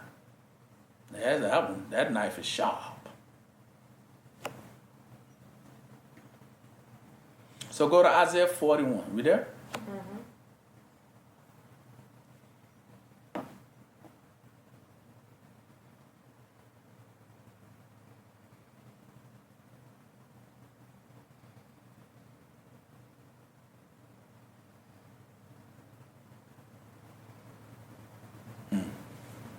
It says, so keep silent before me, O isles, talking about them nations, and let the people, my people, renew their what? Strength. That's they mean their guilt gonna be gone. Let them come near. Then let them speak. See what he said? These have been anointed to represent the high calling. And let us come near together to what? To judgment. Because this is the judgment. You spill righteous blood, innocent blood, you must what? Pay for it. So what happens is, Yahushua, whenever a righteous person is slain, Yah sends another righteous person in the timeline to avenge that blood. Mm-hmm. That way there's nobody that ever said they got away with murder. Yeah. There will be not one. Gotcha. There's no one that will ever say, I know I did it, I got away with it, you didn't. Because he says it, he said, for this reason, that the children of Yah are manifested every time someone spills innocent blood, another righteous person is born. That's what the devil doesn't know. Every time he spills trying to get rid of one, he gets what? Another. So when they killed Yahushua, in the timeline, another righteous person was born that come to avenge the blood of who? Yahushua. The same way. When Abel got killed, somebody sent someone in the timeline to make sure to kill, flood all of them out who had something to do with what? Abel's death. So that's the law. That's the law of Noah. He said, let's hang all the right, because he said there's no such thing. See, Yah is the thing that goes back to what they call 0.0. The day they spilled innocent blood, it's not allowed to go unpunished. That's why, remember Cain said it when he did it, killed Abel. What he said, this is my punishment. I'm going to be a fugitive. Who was he running from? His punishment. Who? The righteous one. That's who's coming for him. So now a dark cloud. Skip this one. Go to Hebrews. Hebrews 10.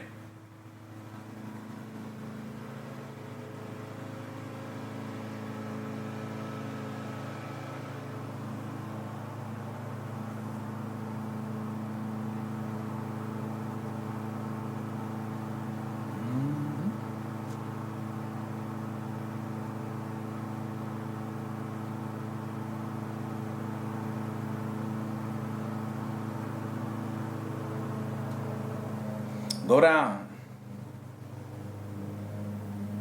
to 26.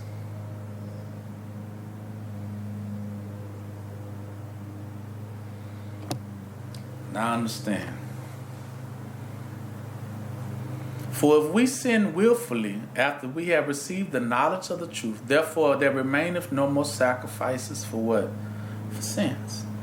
Meaning he cannot restore you once he clear the guilt. He cannot, if you go back to sin the second time, the guilt will going to overtake you, ain't it? You see what I'm saying, man? So that's why we never, once we've been cleared on one account, we don't go back and do that same thing over again thinking that we're going to be cleared the second time. No, we leave that matter what? Alone. We gone. We leave it alone. Moving on. Right? But now, what happens if we go back to sin? Because remember, now you become angels of Yah. You're not permitted to go back to your old what? Accounts and old ways. You've been separated from it. You ought to move on in righteousness because now you have a duty.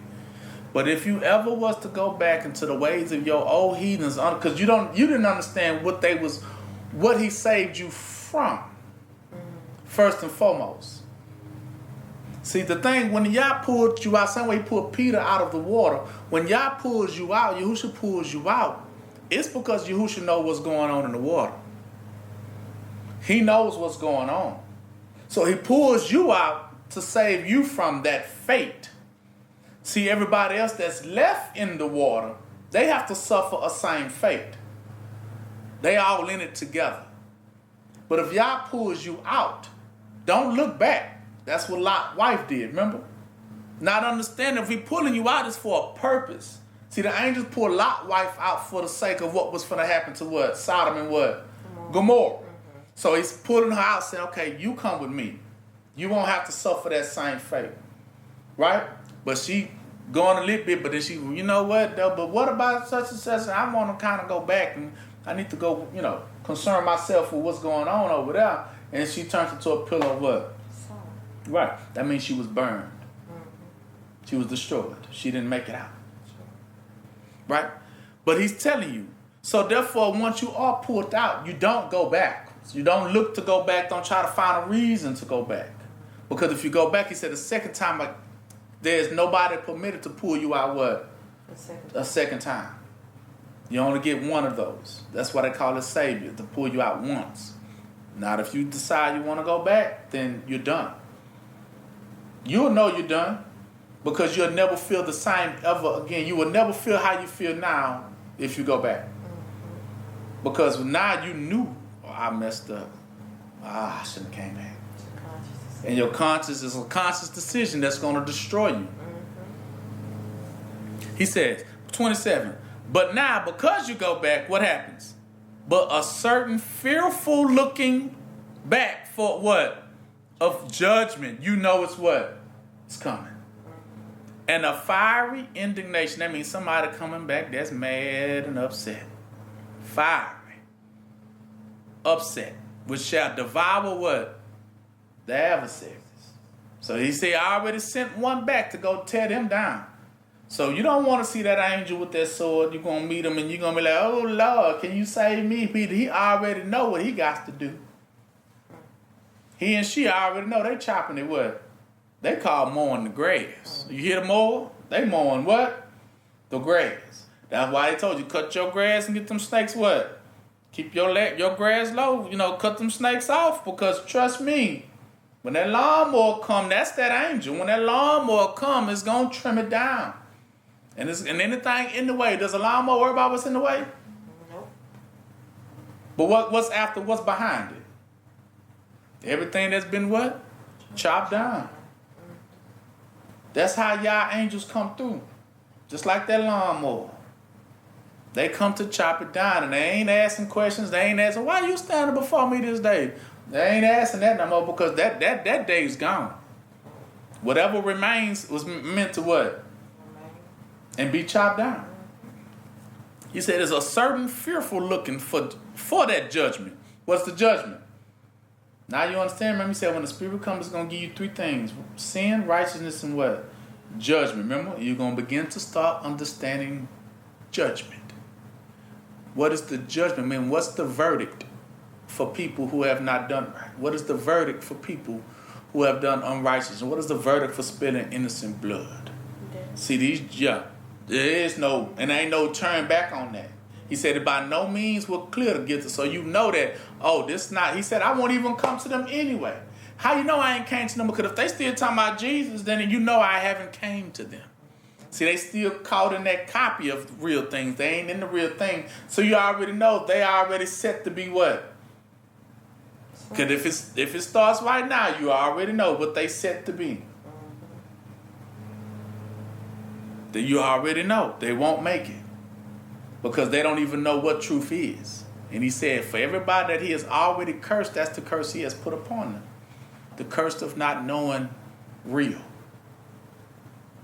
Because everything fake, because it is made of a copy, it will be cut down. Remember I told you Alpha, but he ain't no Delta, he ain't not B, he's not C, he's not D, he's only A.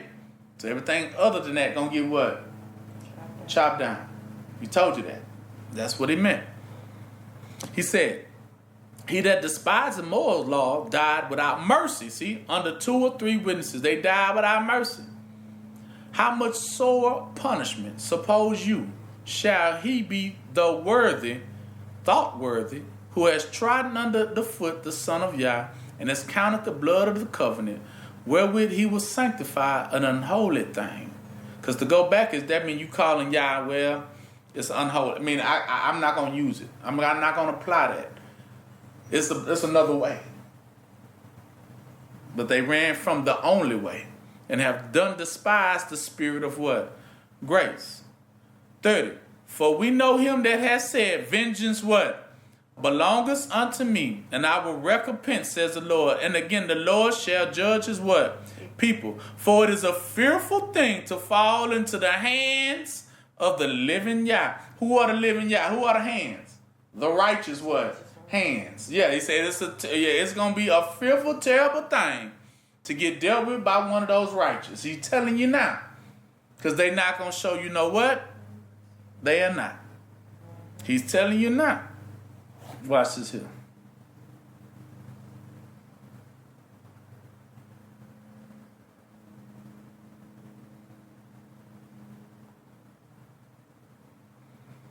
Go to Jude 1. And then we're going to go to 2 Peter. And that's going to be it. So that you can understand.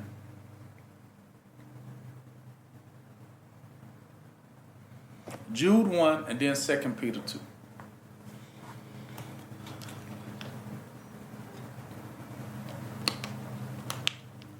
So the servants of Yahushua, the brother of James, to them that are sanctified by Yah, preserved in Yahushua and called. See? So mercy unto you. See, these are called. They already preserved. Preserved meant these have been preserved from the cloud of judgment. The cloud of judgment is just like the flooding waters. Like Pharaoh, when they're looking at the waters about to cover them, when they was in the Red Sea, that's how it is. It's no escape because it's going to be way taller than you anyway. You're not going to get out. You're not going to survive. It's like a big dark glass. And it's going to cover you. That's going to be all the guilt, all the darknesses, everything that's washed in that cup of wrath that Yah said he was going to give to his enemies. Say, drink of this. That's going to, all the guilt, all the doubt, all the things, all the non-spirits, the darknesses, the things that you know you never became. And that's going to flood you. That part is going to rattle you, first of all. It's going to rattle you so bad that you're going to wish yourself to be dead in those days. You know what I'm talking about? Like, dang, because you know it's coming. It's going to suck the melanin right up out of you. Because you're going to be feeling so pale and sick. You might guilt yourself to death. Yeah, some of them will. Some of them will. But it's going to be terrible. You ever seen that picture of that one that be holding his face like this? The scream. Mm-hmm. And he seen the 2 black figures that was coming behind him. See, yes, he knew it's a wrap. They coming. You ever seen the Scream? Yes. See, that's why they make those pictures. They knew that their time was it. They coming. The anguish that fell on the face, like, it's a wrap. The whole watery scene was him sinking and melting in it all, like the Wicked Witch of the West. I'm melting. Yeah, melting because When you don't have no strength, you're not girded with strength, which is Yahushua, everything's going to melt. It's going to drop. Your stomach is going to drop. It's going to just drop because you got nothing to hold on to. Like you don't have no truth in you anyway. You don't have Yahushua. You don't have Yah. So whatever you brought with you, that's all you have. Your heart is going to melt. Standing before them when you see, they say you led to the what? Slaughter. You don't know that your stuff, you going to be, matter of fact, you're going to get to looking at the person next to you. Man, you brought me here. You tricked me. It's too late. Because they still coming at you. Some of them, like you said, either they don't pass out or kill themselves. Some of them going to be coming, oh, this is kill myself. I don't even want nothing to do with this. And some of them going to start killing each other. Well before they even get there because they know it's over for them. Right? Then they're going to argue with each other, but it still would be no way what? No way out of it. Now, because of this is what he speaks right here. Jude 1. So mercy unto you and peace, love be multiplied for you, the elect. Beloved, when I gave all diligence to write unto you of the common salvation, this is our salvation. And it was needful for me to write unto you and exhort you that you should earnestly contend for the faith, which was once delivered unto you and to the saints, to all of us. Saints are those that will be making it. For there are certain men crept in unawares who were before of old ordained to this condemnation. See, that was ordained, meaning you were already set up for it. You wasn't getting out of it. Ungodly men, turning the grace of Yah into what? Lasciviousness, and denying the only Lord Yah and our Lord Yahushua Mashiach. They denied him in learning and in teachings. They denied the knowledge. I would therefore put you in remembrance, though you once knew this, how that the Lord, having saved the people out of the land of Egypt, afterward destroyed them that believe not. See? And the angel which kept not their first estate, remember the fallen. That's what he's telling you. Remember the fallen in the beginning, but left their own habitation. He has reserved in everlasting chains under what? Darkness, until the judgment of the great day. So they stuck on the chains too, like we waiting it too. That's the chain of what? Guilt. See, these chains, you won't break free because they holding you strong. It's a strong conviction. It's almost like drinking the strongest drink you could have ever drunk. And it just knocked you out instantly. And it was no, you ever had a hangover? No. This is before the hangover. This is just when you just drunk. You ever been so drunk? Now you understand when you are so drunk. Think about your dreams or your nightmares. Ain't it just like being drunk? Because you be trying to crawl and get up out of there, but the weight of the liquor got you so sluggish. You can't really get to what you want. You can't, and you trying your best to snap out of it, but you can't get to the BC powder in time. And it's whooping your butt, and you like, I can't. Oh Lord, I just need to lay here. Just need to lay here, and it won't even let you lay there because the liquor just so strong. You steady trying to figure. This actually the same thing that happens in your nightmares. Did you know that? Because in your nightmares, don't you feel so stuck and sluggish, and you just can't get away from the things that are chasing you too. And it's like, oh, I wanted to wake up from this dream, but I can't. It's just I'm trying to get up, shake this nightmare, but it's overcoming me, it's whooping me, and I can't just get out of it. And then I try to run upstairs, but the stairs turn into quicksand on me. And I'm just sinking in it. I'm trying to run, but I can't get out of it. This is the same feeling as when you get so drunk. That's how you feel. It's the same thing as your nightmares. It becomes all watery around you. Your vision begins to get blurred. You can't figure out. You don't know who's who. You're hearing voices. Somebody say you need help, but you don't know who's this person that's saying that. And you be like, right? And you don't know if that person truly there to help you, or if it could be, somebody bad. But because you're so drunk, you don't know, right? And a lot of stuff y'all remember in the morning, they wake up and halfway remember anything that happened that night. Like, I don't know what happened. I don't know. Why everything look crazy, right? Yeah. You got throw up all on one side of you, tears on the other side because you was crying. Somebody said, girl, you were crying all night, girl.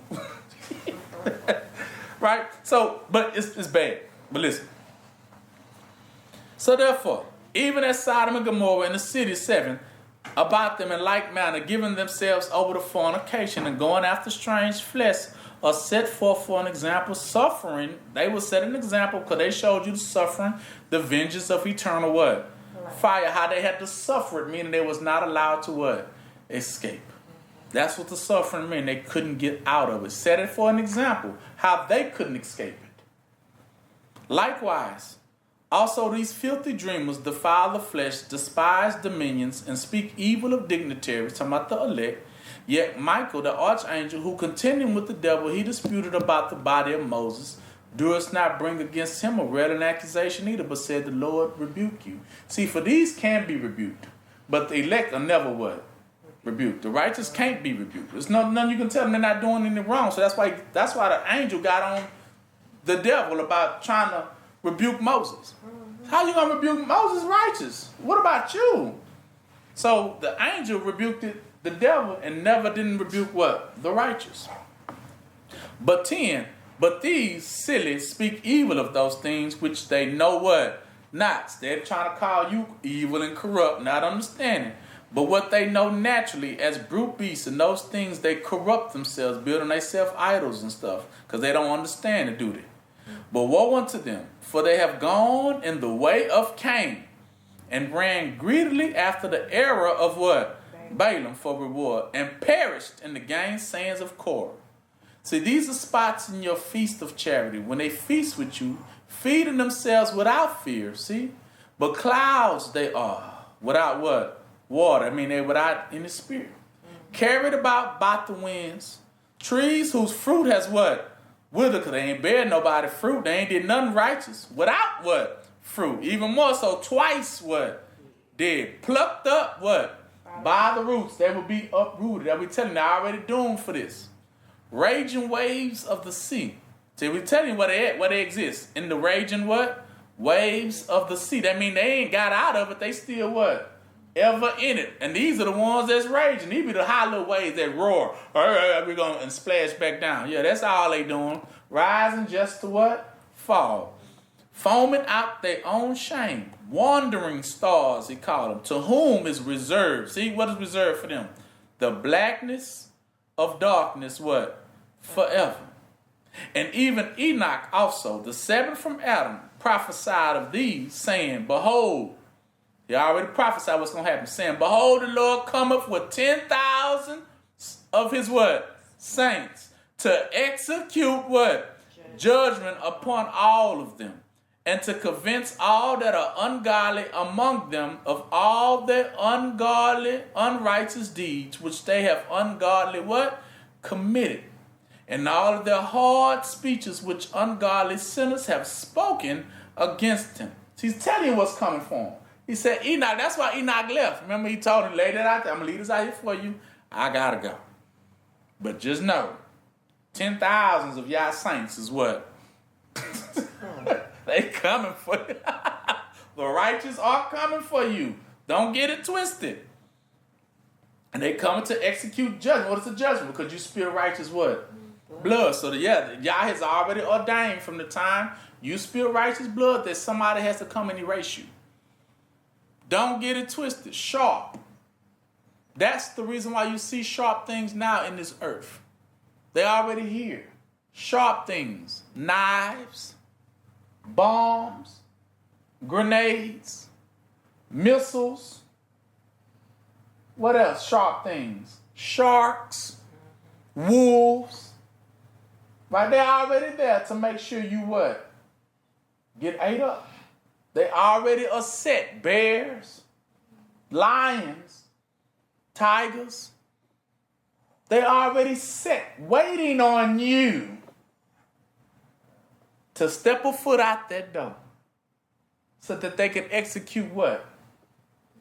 Judgment. They already know that you, because that's what they asked. Like David asked Yah.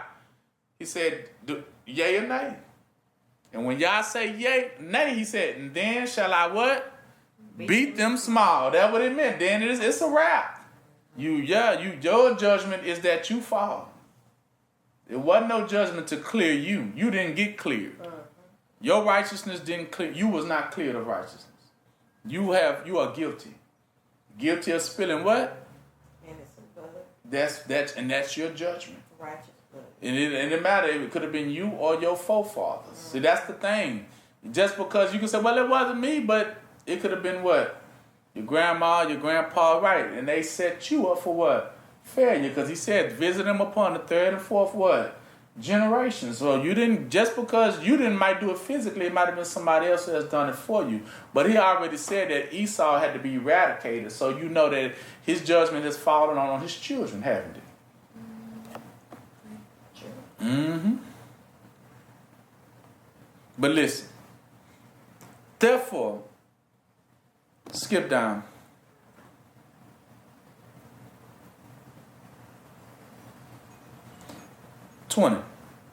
But ye, beloved, build up yourself on your most holy faith, praying in the Holy Spirit. So I told you, you gotta pray. Keeping yourselves in the love of Yah. See, what is the love of Yah? Y'all have recognized now. To do righteousness. To love Israel, do righteousness. Looking for, and that will grant you what? Looking for what? The mercy of Yah. Unto what? Eternal life. And on some have what? Compassion. See, that's why he say some. He didn't say all. See, people be always, it's for everybody. No, he said some. Because he said on some have compassion, making a what? Difference, meaning a distinction. Because everybody, some people are called under judgment, right? You got to know the difference. And others save with fear, pulling them out of the what? The fire. See, so there are some of Israel you are permitted to what? Pull out of the what? The fire of this judgment. Pull them out. Hating even the garment spotted by the flesh, meaning the taught by the enemy. So you know the other nations ain't, yeah, but that's the spotted by the flesh. That's what he told you, don't be worldly. I mean, don't be listening to them teach you when they don't have nothing with them. They have no spirit, do they? And they don't have no teachings of Yah in them, do they? So that's what he telling you. That's spotted by the flesh like a cheetah. Don't get spotted by them. You know what I'm talking about? Don't let them taint you with their teaching. You can, serve them Buddha and come with us. We got you. You know, I am not following no Asian, Chinese, nowhere. I ain't following no African, nowhere. If they said with Jesus over here, we said, don't what? Don't go. He told you that because they don't have no what? No spirit and no spirit of life in them. So their words cannot what? Save you. Don't go. But on some, he says you are to help them. Pull them out, meaning pull them out from them going. Because some people be go with them, but pull them back because some of them do be falling after the wrong thing. That means because some is where you have to like, hey, where you going? I was gonna go with them. No, come over here. No. Why I can't go? No. You trust me. Yeah, trust me. You don't. Trust me. No, don't go with them. Right? That's what he meant.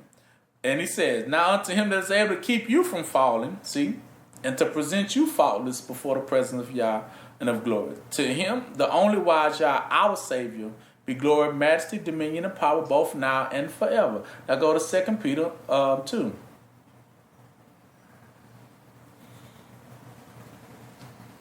This is similar, but it's a little different because it has different things to it needs you to watch out for, okay? But you're going to remember the similarities in Jude, but you're going to see some of the contrasting things that you didn't hear that was in Jude. So I read them both to make sure you get a full understanding of who you're saving and who you're not saving, right? He says, but there were false prophets also among the people, even as there shall be false teachers amongst you, who privately shall bring in damnable heresies or hypocrisies, even denying the Lord that bought them, and bring upon themselves swift what? Destruction, because it's already doomed. And many shall follow after their pernicious ways, by reason of whom the way of truth shall be evil spoken of. Why is going to be the truth going to be evil spoken of? Because they're going to try to tell you, you can't say that. You can't do that. You can't tell. You're not supposed to help your friends. You're not supposed to help Israel. You're only supposed to help the other nations. And see, this stuff right there, they're going to speak evil of you, trying to pull your friends out of the what? Fire. See what I'm saying? They're going to speak evil of it. But that's your duty. That's your job. To pull Israel out of it. Because you don't want to see Israel suffer that same what? That same fate. But they're going to be trying to tell you, don't help them. This is where they get that from. Stop helping them. Because they know them folks going astray. And they telling you don't help them so they can keep them what? Bound. But your job is to what? Set them what? Free. That's your job. Israel, you're supposed to set free. You're going to be judged if you sit there and don't. So you better get in there. And don't be afraid to pull them out. Even if they may speak evil. Because the minute you pull them out, they're going to speak evil of you. Oh, you evil. Well, why? Because I ain't let you just mess over them? Yes. That's how they going to say it.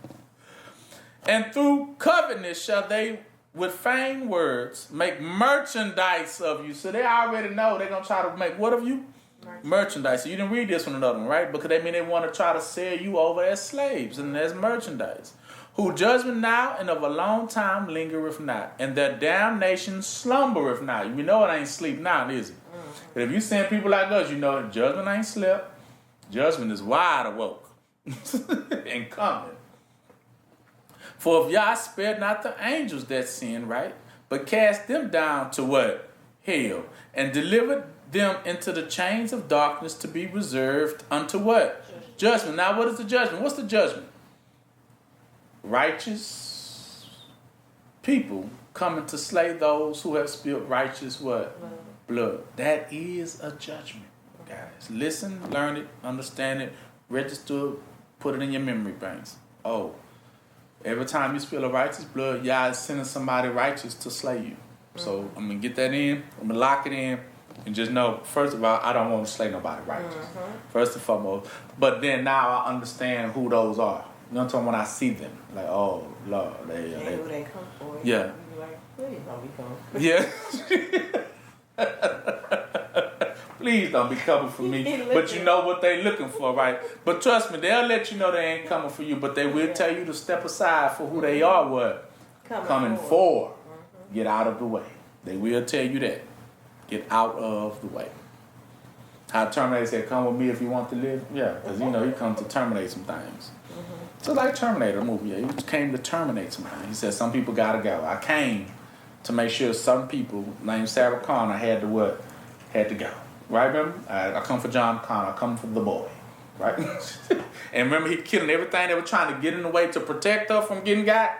Yeah, he's just slaying them out because you know who he came what? For. See, he was created, manifested to come for the person who spilled innocent blood. That's what that represented too. And he was not going to stop until he did. That was his job. And even if you sink him, that's why the other one melted. See, that's the melting of it all. Oh, Lord. But then y'all ain't going to do nothing but send somebody else what? But it will not stop until it is done. That's why he said, by no means shall not one jot or tittle of the law which shall not fade away until all is what? Fulfilled. That's what he meant. Until every prophecy, every judgment is well what? Fulfilled. There's nobody that's not going to be judged. There's nobody that's not going to get got. Everybody will fall into the proper place that they belong. There is no right now you got this topsy-turvy, everybody here, everybody running there. But all the confusion is about to be very cleared up. That's what Revelation represents. Clearing up the what? Confusion of who's who. Right? So therefore look. See, 4. For Yah spared not the angels that sin, but cast them down to hell and delivered them into chains of darkness to be reserved unto judgment. And look at this, 5. And spared not the old world neither, but saved Noah, the 8th person, a preacher of what? Righteousness. Bringing in the flood upon the world of the unwhat? See, because he preached righteousness. He was the one that brought in the what? The flood that destroyed all of them upon the ungodly. And turning the cities of Sodom and Gomorrah into ashes, condemned them also with an overthrow. See, that's a plucking up by the root. Making them an ensample of those that should afterward live what? Ungodly.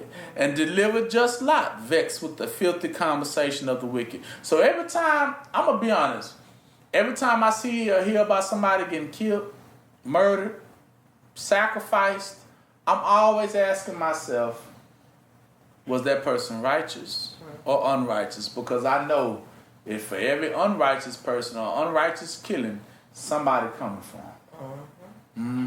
And they're not going to get away. Even though, so just keep your eye on who it was and who they killed. Just making sure. You know what I'm talking about? Because you know, like the killing of who was that? Trayvon Martin. Yeah, stuff like that. You begin to understand. Okay, it's a judgment on their life now, and they're not going to escape it. You know what I'm talking about? But see, this is stuff not taught to us. But it is taught to us, but it's not taught basically to them. So they think it's cool. They think, oh, we'll get away with it. Esau teaches that. Oh, you'll get away. Just put a little money on it. Put a little money on it. Just hire some good lawyers. You kill some innocent blood, don't worry. We can get you off. The judge can get you off, right? The case be dismissed. You go on and live your life. But that's not the true judge. Who the true judge? Yah. And now Yah has a different sentence. that judge sitting in that courthouse can't wipe away. Right? He can't wipe that judgment away. That's coming for you. Whether you get past that judge or not, the real judge is coming. See, this is what we didn't know was rooted up in the earth, was given birth to every day, every second. So every time a second someone dies righteously, then someone is born what? Righteous. To pay him back. To pay him back. And so he delivered just Lot, vexed with the filthy conversation of the wicked. For that righteous man dwelling amongst them, seeing and hearing, vexed his righteous soul from day to day with their unlawful deeds. 9. The Lord knoweth how to deliver, see, the godly out of what? Temptation, but to reserve the unjust until the day of judgment to be what? Punished. Meaning he know how to swap one and one out. I take this and pull this one out of the fire, and I put what? And this one goes in. He knows how to do it. But chiefly them that walk after the flesh in the lust of uncleanness and despise governments. Presumptuous are they, self-willed, and they're not afraid to speak this evil, right? But just understand, they shall not what? Escape. Right? Psalms 1.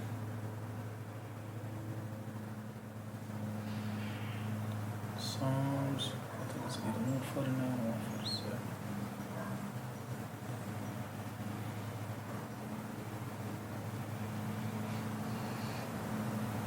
149. Yeah, that's the one I want. So praise ye the Lord. Sing unto the Lord a new song, his praise in a congregation of the saints. See this, because this is the thing. The congregation of the saints of the elect needed to understand this. That judgment needs to be upheld. It needs to be upkept. So that's why you sing to them and praise and show them the truth. That's what pulling them out the fire means. To take them and teach them. So that, because a lot of us be walking blindly, right?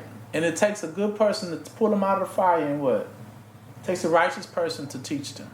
Look, this is what's really going on behind the scenes. You need to be careful. This is what really popping. I know you thought it just be here for play, but no. It's a lot going on with Yah. And he's going to deal with a whole lot of people. And a whole lot of people going to be dealt with. Right? And this is the dealing for you. Deal means the judgment. This is your judgment. Your judgment is that you ain't going to suffer that same fate. So you come out of it. But there's a whole lot of people that's going to have to deal with some things. Right? And it's not for you to try to comfort them. It's not for you to try to sit there and defend them. Because when the lawnmower starts, you won't be able to save them, because remember, they did spill. He said, by no means can they be clear. So who are you to speak against Yah? So it's not about your opinion. It's not about your preference. It's just about the truth. And that Yah don't play when innocent people are slaves. And people got to pay for that. Right? And it's all about reaping and what? Sowing. It's about rewards. It's about transactions and deposits. So you be careful out here. It's about tribulations. Yeah. People going to be given to this. People going to be given to that. But you got to know where you stand in all of this. What is your job? What is your duty? What is your place?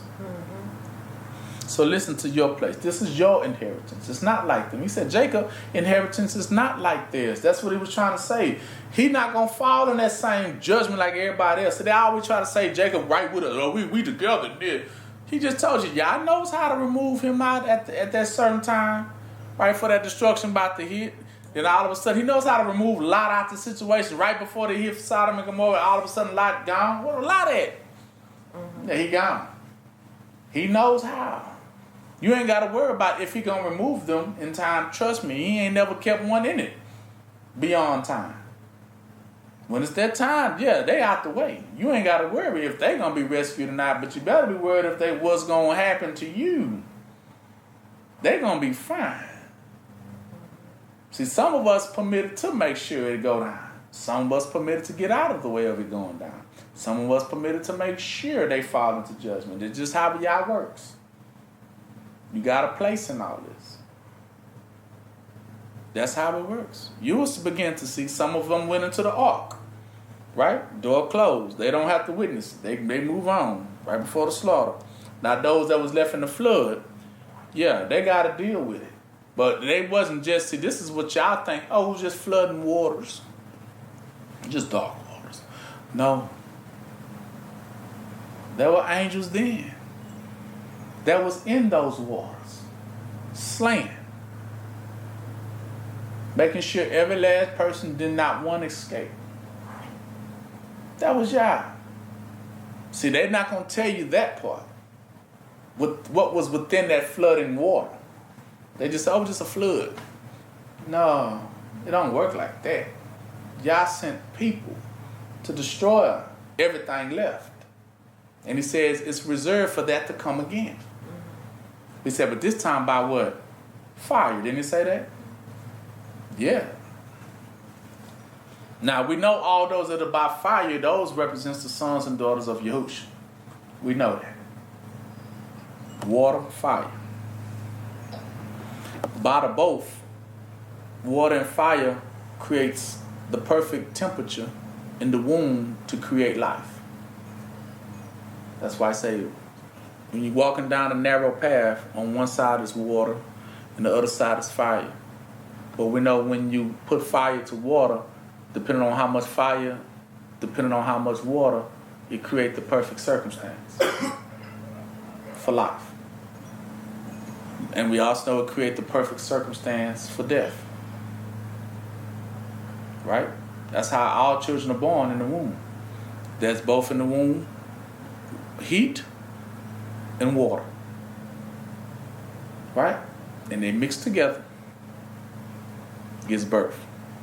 Comes out of the womb, a baby. Water and fire. That's how babies are born. Right? But we also know the same thing happens on the outside of us by this temperature we see on the outside of us. Yah gives us the sun. Yah gives us the rain. Same thing manifesting, and then what are being born. So yeah, same thing that happens in the womb. You're actually seeing it taking place right in front of your face.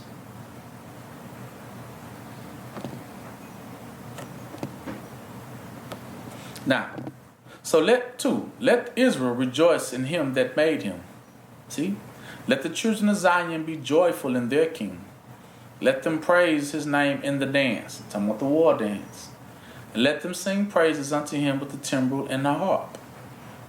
For the Lord taketh pleasure in his people, and he will beautify the meek with what?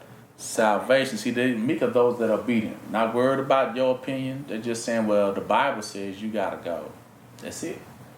It's no, we're not arguing with it because it ain't my word, it's not my truth. I'm just being obedient. So let the saints be joyful in glory. Let them sing aloud upon their beds. Let the high praise of Yah be in their mouth, and a two-edged sword in their hand. To what? Execute vengeance upon the heathen, and punishments upon the people.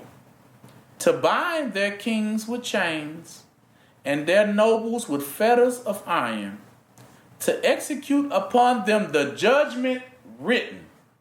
This honor have all of his what? The elect.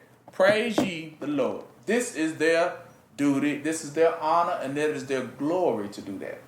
That's their job. They always had, that was going to be what they was born to do. That's what I mean. That's what they're born for. To execute the judgment. That's what they're born for.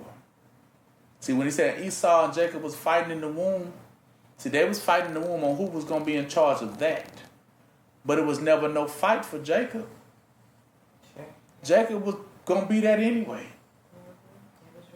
It was written that Jacob was going to destroy Esau. It was written. You wrestle for what? It didn't stop nothing. All this Esau doing is called wrestling, thinking he gonna stop what is written from happening. It's not gonna stop. People like us let you know it ain't gonna stop until it's done. Till all is fulfilled. That's their honor. What honor mean? In all respects. That's who it is. That's your place. That's your position. That's your honor. That's you. That's the shoes that no one else can fill. That's your job. That's your duty. Now your honor comes, this is the thing. You don't work for the honor. That's the difference. That's what Esau thought. That's why he wanted to wrestle in the womb. He thought you can try to work and take it and steal that job. No, baby, you're born with it. That's the difference. You're born, you don't, let me tell you how it works. You don't work for the job. Hear me. You don't work for the job. You don't work to get the job. No, the job is given. You do the duty afterwards. You do the duty of the job after you get the what? The job. So it's already given what you're going to be. That's when you begin to do the work. But you don't work to get the job. That's pointless. You don't work just to get a job to do the work. No. Same way. You don't got to work to be Poochie. No. The name was given before you was born. Now, once you realize, oh, I'm Poochie, then I'm going to do the work of Poochie. That's how it works. And now I just do what I'm supposed to do. This is me anyway, right? Can't nobody else fill my shoes. That's what you meant. It's not that I got to become her. No. You already her. You just have to fulfill the what? The description of her. This is who I am. So you understand right here, that's what your honor is. Meaning, can nobody else do it but you? That's why John the Baptist said about Yahushua, I can't fill his shoes. He already got a duty to do that only he can what? To do, because that's his name. It's in his name what he gonna do. I don't know what he finna to do, but he unknown to me. But he well known to Yah. What he come here to what? To do. See, that's when you got the name. You got it. We said the high calling. It's already in you. He said, I don't put it on tablets of stone where people got to come in and read. Okay, let me see. No. He said it's already written where? In your heart. That means it's there before you were born. He already told you what you're going to have to do. That's why he said, vengeance is where? In my what? In my heart. That's what he said. The vengeance is already, the payback day is already set in me to know what I'm going to need to do. That's why he said they become unknown to others. Because they looking at him, what this person here for? They ask them, they be lied to them because they don't mind lying to them because it doesn't, righteousness, there's no sin in righteousness. Especially if you know they want to know what you here to do. You be like, no, I'm here to chill. Oh, okay. Because you ain't by no means going to stop what I am here to what? To do. That's what that means. You're not going to stop it. Whether I tell it to you to your face or not, you won't be able to interpret it because you'll get to thinking, well, maybe he could do it like this or maybe she could do it like that. But it will be nothing like what you think it's going to be. Nothing that you could interpret. Because he over there, what the scripture said, when it finally hit the fan, they're going to be like, what is man? Because we didn't know man was all that. We didn't know. We did not know what was in man. We thought we knew. We thought we could try to cover every track, every detail, everything. But he said the righteousness will be something that they never thought of on how it's going to happen. Meaning they didn't consider that they was going to take it that route. They didn't consider it. We didn't check that checkbox. We thought we covered every aspect of it. We didn't. Because Yah's always many steps ahead, really, than any person can be. Trust me, Yah's always. You think the devil thought, oh man, I got taught by Yah, so now I'm going to overthrow Yah. Right? I'm the best angel in this game. I'm well taught by y'all.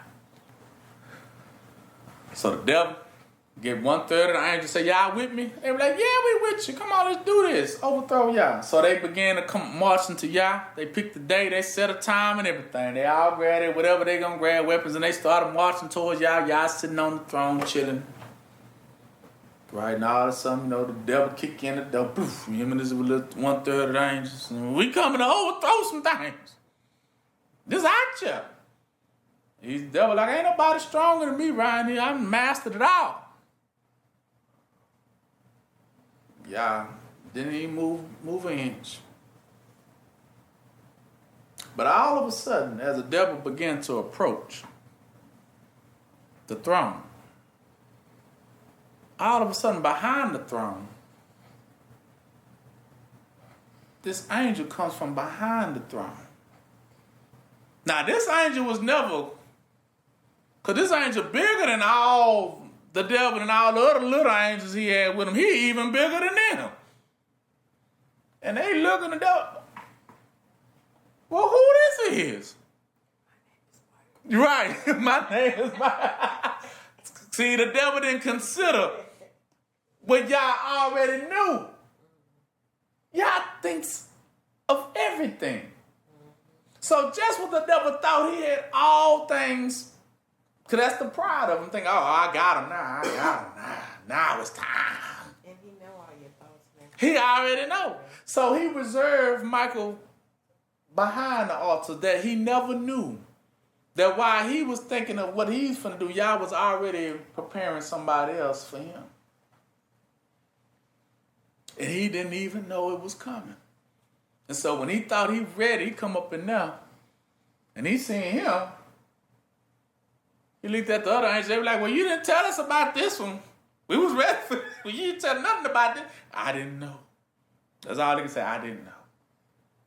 And so what ended up happening, short story, that same big old angel grabbed little devil by the tail and slung him right up out of it, flinged him right up out of heaven. And he fell out of heaven like lightning, they said, and hit the earth. Him and all the other fallen angels, they had to get up out of there. Michael whooped all of them, and they had to go.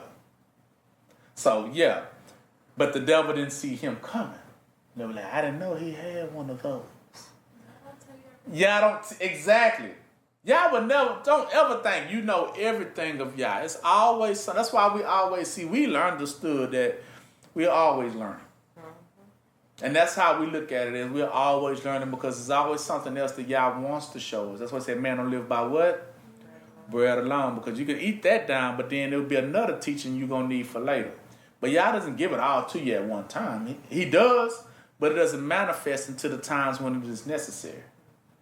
Right?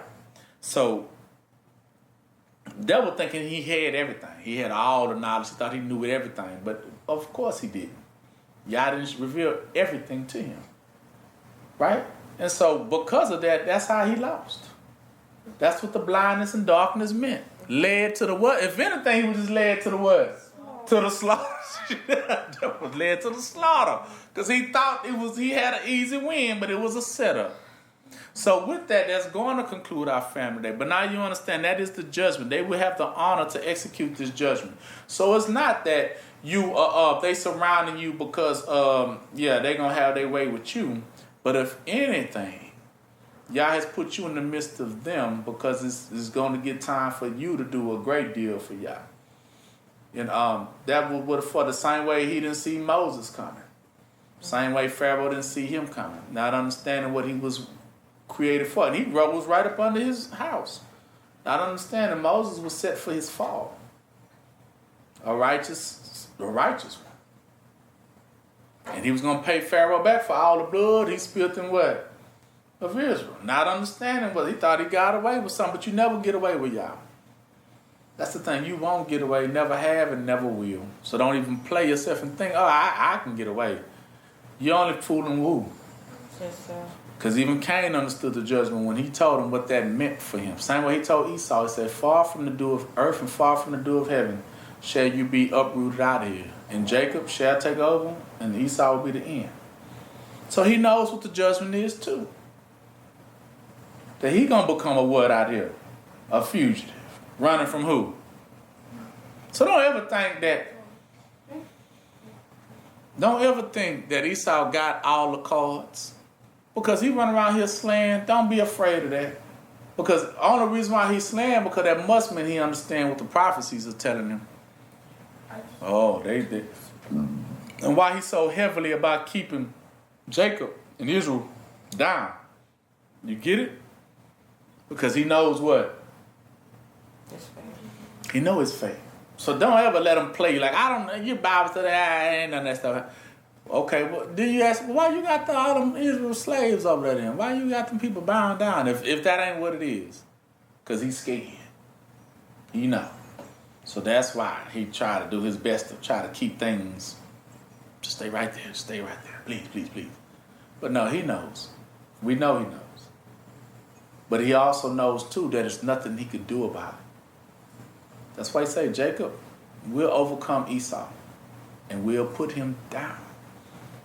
Right? The lion will devour the eagle. That's already prophecy. It's already said. Jacob, Esau knows. That's why he does everything he does to try to keep us from that truth. That's why he try to make these laws about, you can't say that. You can't, because he knows. But it's not for you to be afraid, but it is for you to what? Speak it.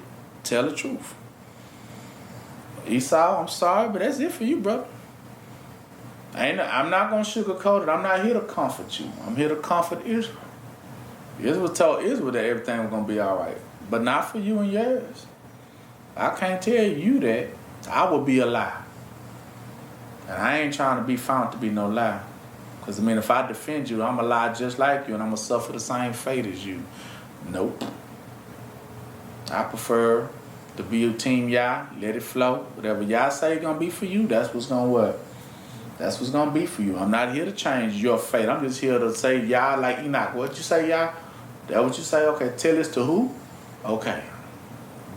Hey, Yah say, got it? Good, I'm out of here. That's it. I ain't got nothing else to say. Well, can you go back and say, I can tell him, but he ain't going to change nothing. But Balaam said, he ain't going to change nobody's fate. Spill innocent blood, you done. It's not going to change. Though you give many gifts, though you try to do all this and all that, it ain't going to change your fate. Because the vengeance is already set. You can't get out of that. It's already, the judgments are set. I always say when the Spirit comes, it's going to begin to show you things. Truths. It's going to begin to show you sin. It's going to begin to show you righteousness. It's going to begin to show you judgment. And once you begin to understand and know those things, that is when you become perfect in Yah. And when you become perfect in Yah, then Yah says, now you are what? My begotten sons and what? Daughters. That means now you're ready for the high calling. To be removed from that lower level, out of the basement of those that is going to be destroyed, and now we put you on top. That way now, you could be in the storehouse and prepared for that day of judgment to do what you have to do. But you won't suffer the same fate. Unless you go back. But I don't think no one here, and I know no one here wants to ever go back, not knowing what they're going to face already ahead of time. You know what I mean? So with that, that's going to conclude our family day, all right? So I hope y'all learned something, but that is what is called the erasers.